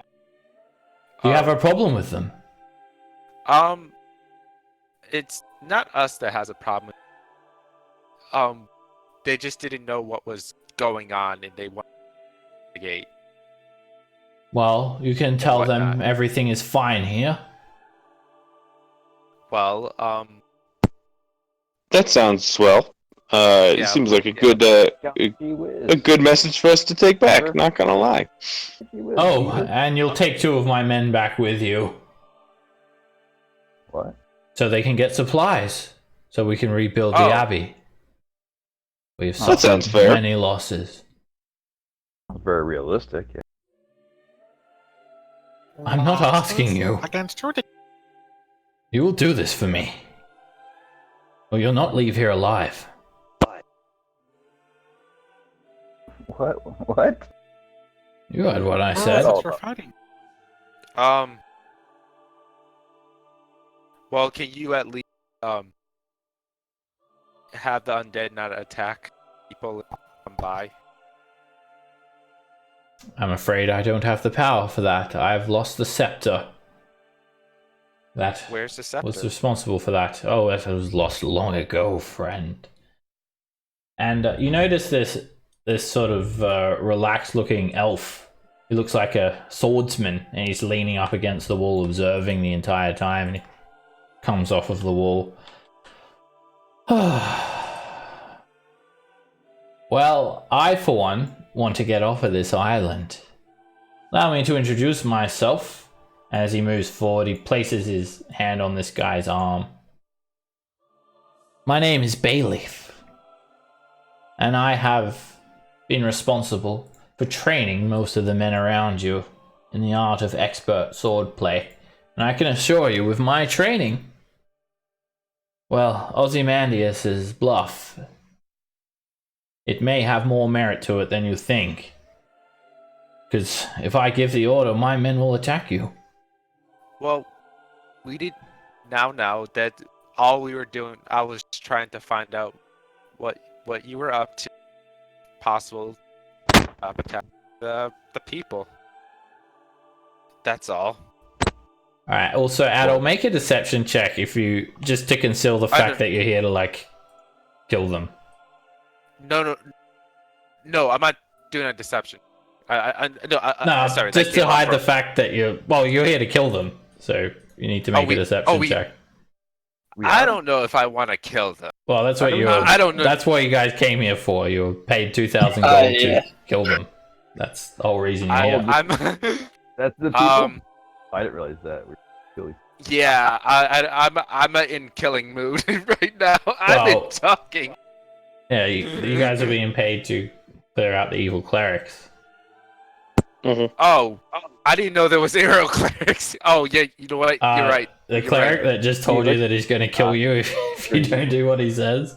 Underneath the temple, surrounded by bones and of the shit. chaotic evil deity. Yes, these evil But clerics. also loves summoning undead. Okay. Yeah. All right. Undoubtedly, these are the guys. All right. All right. They seem to not really be aware that that was your original intention. Ooh. So, what men should we bring with us? Yeah, like Excuse me, which? before that, didn't you mention something about you were being attacked? You said you lost lots of men. What did you lose lots of men to, if I might ask? Come forward, little one. Speak to me face to face. Don't hide behind your friend there. Oh, not that close. Oh. We almost kissed. We were attacked by Oh, you don't want to pirates. know what I almost kissed. Oh. And everyone you see around you are the survivors. Damn pirates. They set the Abbey on fire. We were forced to collapse the hallway behind us. It took us so long to dig our way out. And we've been surviving on what little resources we have.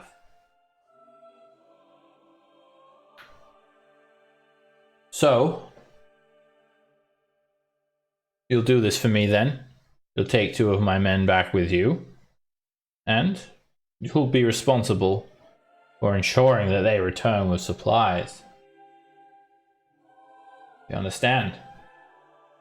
Yeah. We'll also Yeah. take 2 of your men in exchange for this and hold them as hostage. If you don't come back for them, we'll kill them. Before that, could you tell us, where are the pirates? I know the Mariners Guild don't really like pirates. I think we have a common enemy here. Oh, they fled, didn't they? Well, did they leave the island, or are they still fighting? I see that you... And I look back at the bar. I see you're still holding yourselves up here. Ogman sort of raised his scythe. Oh, there ain't no pirates left on this island. I've been around the whole island, and if I saw them there, I would cut their necks with my scythes. They're all done gone, run off, little cowards. And they ain't be coming back either. Bastards.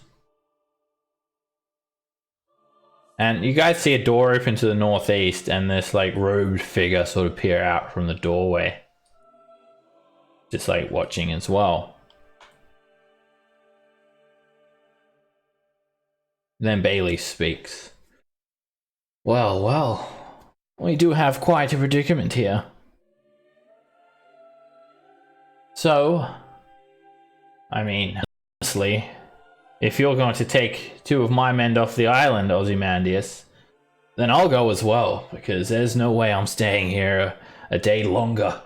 You may have paid me for my services, but that was to instruct these guards not to remain stranded here on an island, protect you against pirates, unknown threats.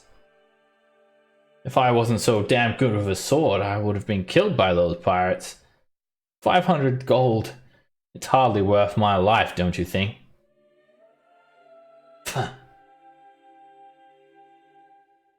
Very well then. If you want to go, piss off, Bayleaf. Your job here is done. Our contract terminated. Bayleaf sighs. Well, I do need a way to get off the island still. There's hardly enough firewood to even build a raft. And he looks towards you guys.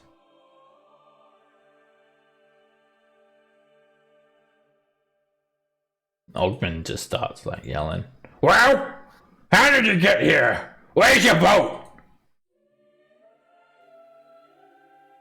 Well, let's show you if you let us. Yeah, let's show you.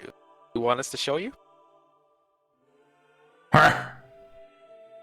We can show you where the boat is. Okay. Yeah, alright.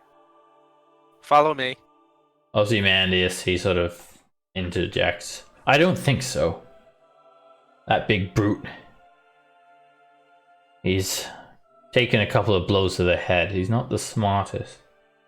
If you want to show us where the boat is, one of you can go with Ogpind, while the rest of us wait here. Who's Ogben again? Big This guy. one? Oh, okay.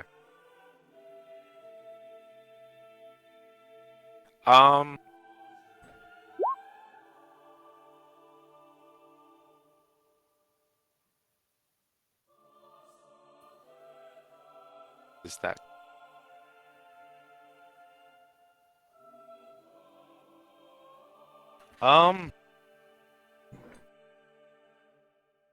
Yeah, it's not looking good for us.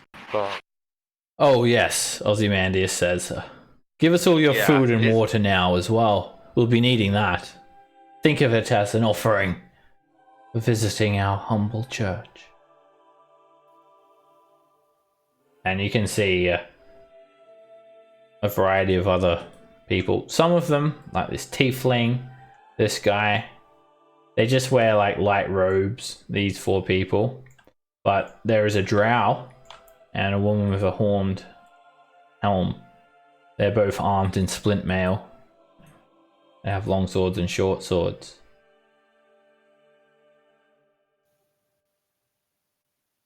So does this guy. And you can tell that their You mentioned hands are quite close to the hilts of their blades. something about a scepter. Did the pirates take it? That's not your concern. Now, put all your food and drink on the table.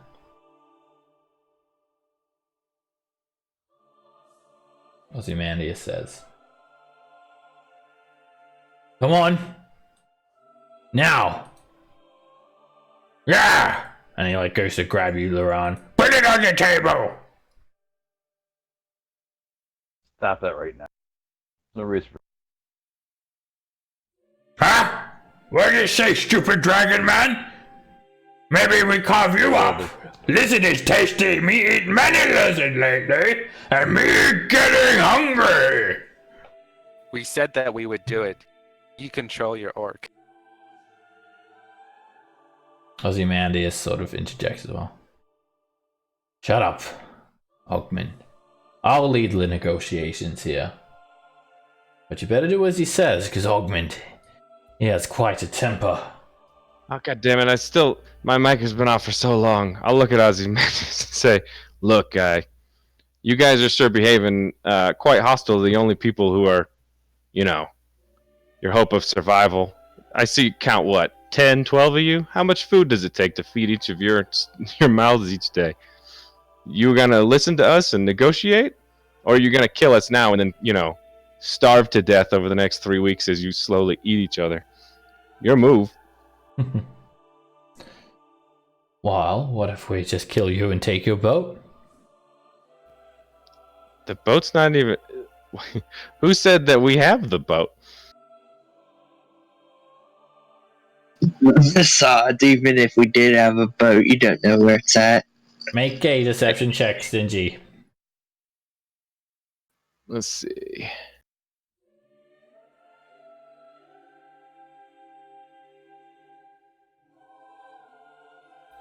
This one I'll go ahead and throw DM inspiration on, just so I don't regret it later.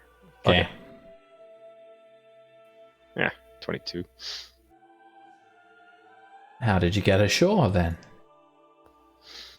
Yeah, well, it's kind of a treacherous coast. Didn't want to risk tying up any boats, so we had a crew drop us off in a small dinghy. They rowed back.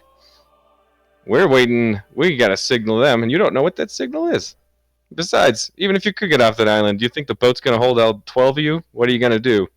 Kill everyone else? Risk your lives? Come on now. Ogmund sort of bounces into you with his big gun. Hey! Don't you go using big numbers like that, alright? All I know is I would kill this one first, and I poke Ogmund and eat him, because he's the one that's likely to cannibalize all of you. Just saying. Bayleaf sort of mumbles under his breath. Oh, please. But Ozymandias, he doesn't take very kindly to that. Are you threatening him? No, I'm advising you. Because if you kill us and you start starving to death, he's the one who's going to start swinging his scythe first. Just saying. I'll not take any suggestions from you, fool. I am Ozymandias. I am the high priest of this temple. Now, you will get passage to the mainland for me and 2 of my swordsmen, so I can fortify this island and rebuild it. And if you do well for me, I'll even consider giving you a place of honor in my church. Okay, so us 5 go, we take your 2 swordsmen, and then we come back with a boat. Yes. And Ozymandias Ogmund's like, that sounds like a bad deal. Why we not kill and take boat? And Ozymandias sort of says, Ogmund, get over here now. Give me 1 minute. I need to discuss this with my associates. And they, go just to a side room. And he opens a door.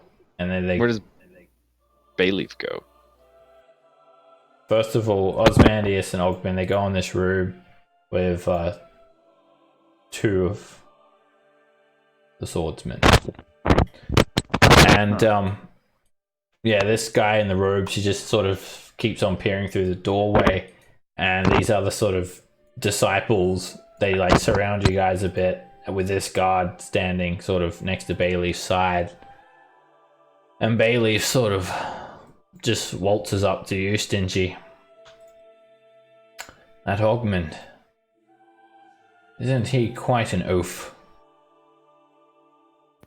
Yeah, oafs are useful. I'm not used to the other side of them, but usually I like my favorite type of person is the one who can be swayed by a little coin, and I try and sleight of hand flash him like 2 of the gems we just pulled off those corpses with a knowing nod. He smiles at you and does thieves' cant. Nice. He relays to you he wants 600 gold pieces. For what? I ask him in Thieves' Cant how many men here are his, or is it just him? He says, all in Thieves' Cant, he says himself, the drow, and the both guards that went with Ozymandias. And then he also sort of gestures over to this guy at the doorway, and he says that you could probably get him as well for 200 gold pieces, he reckons. That, Oh. and then he says, like, sort of gives you the gesture, like pay him the coin, and they'll just, like, instantly just turn on Ogmund and Ozymandias and the disciples.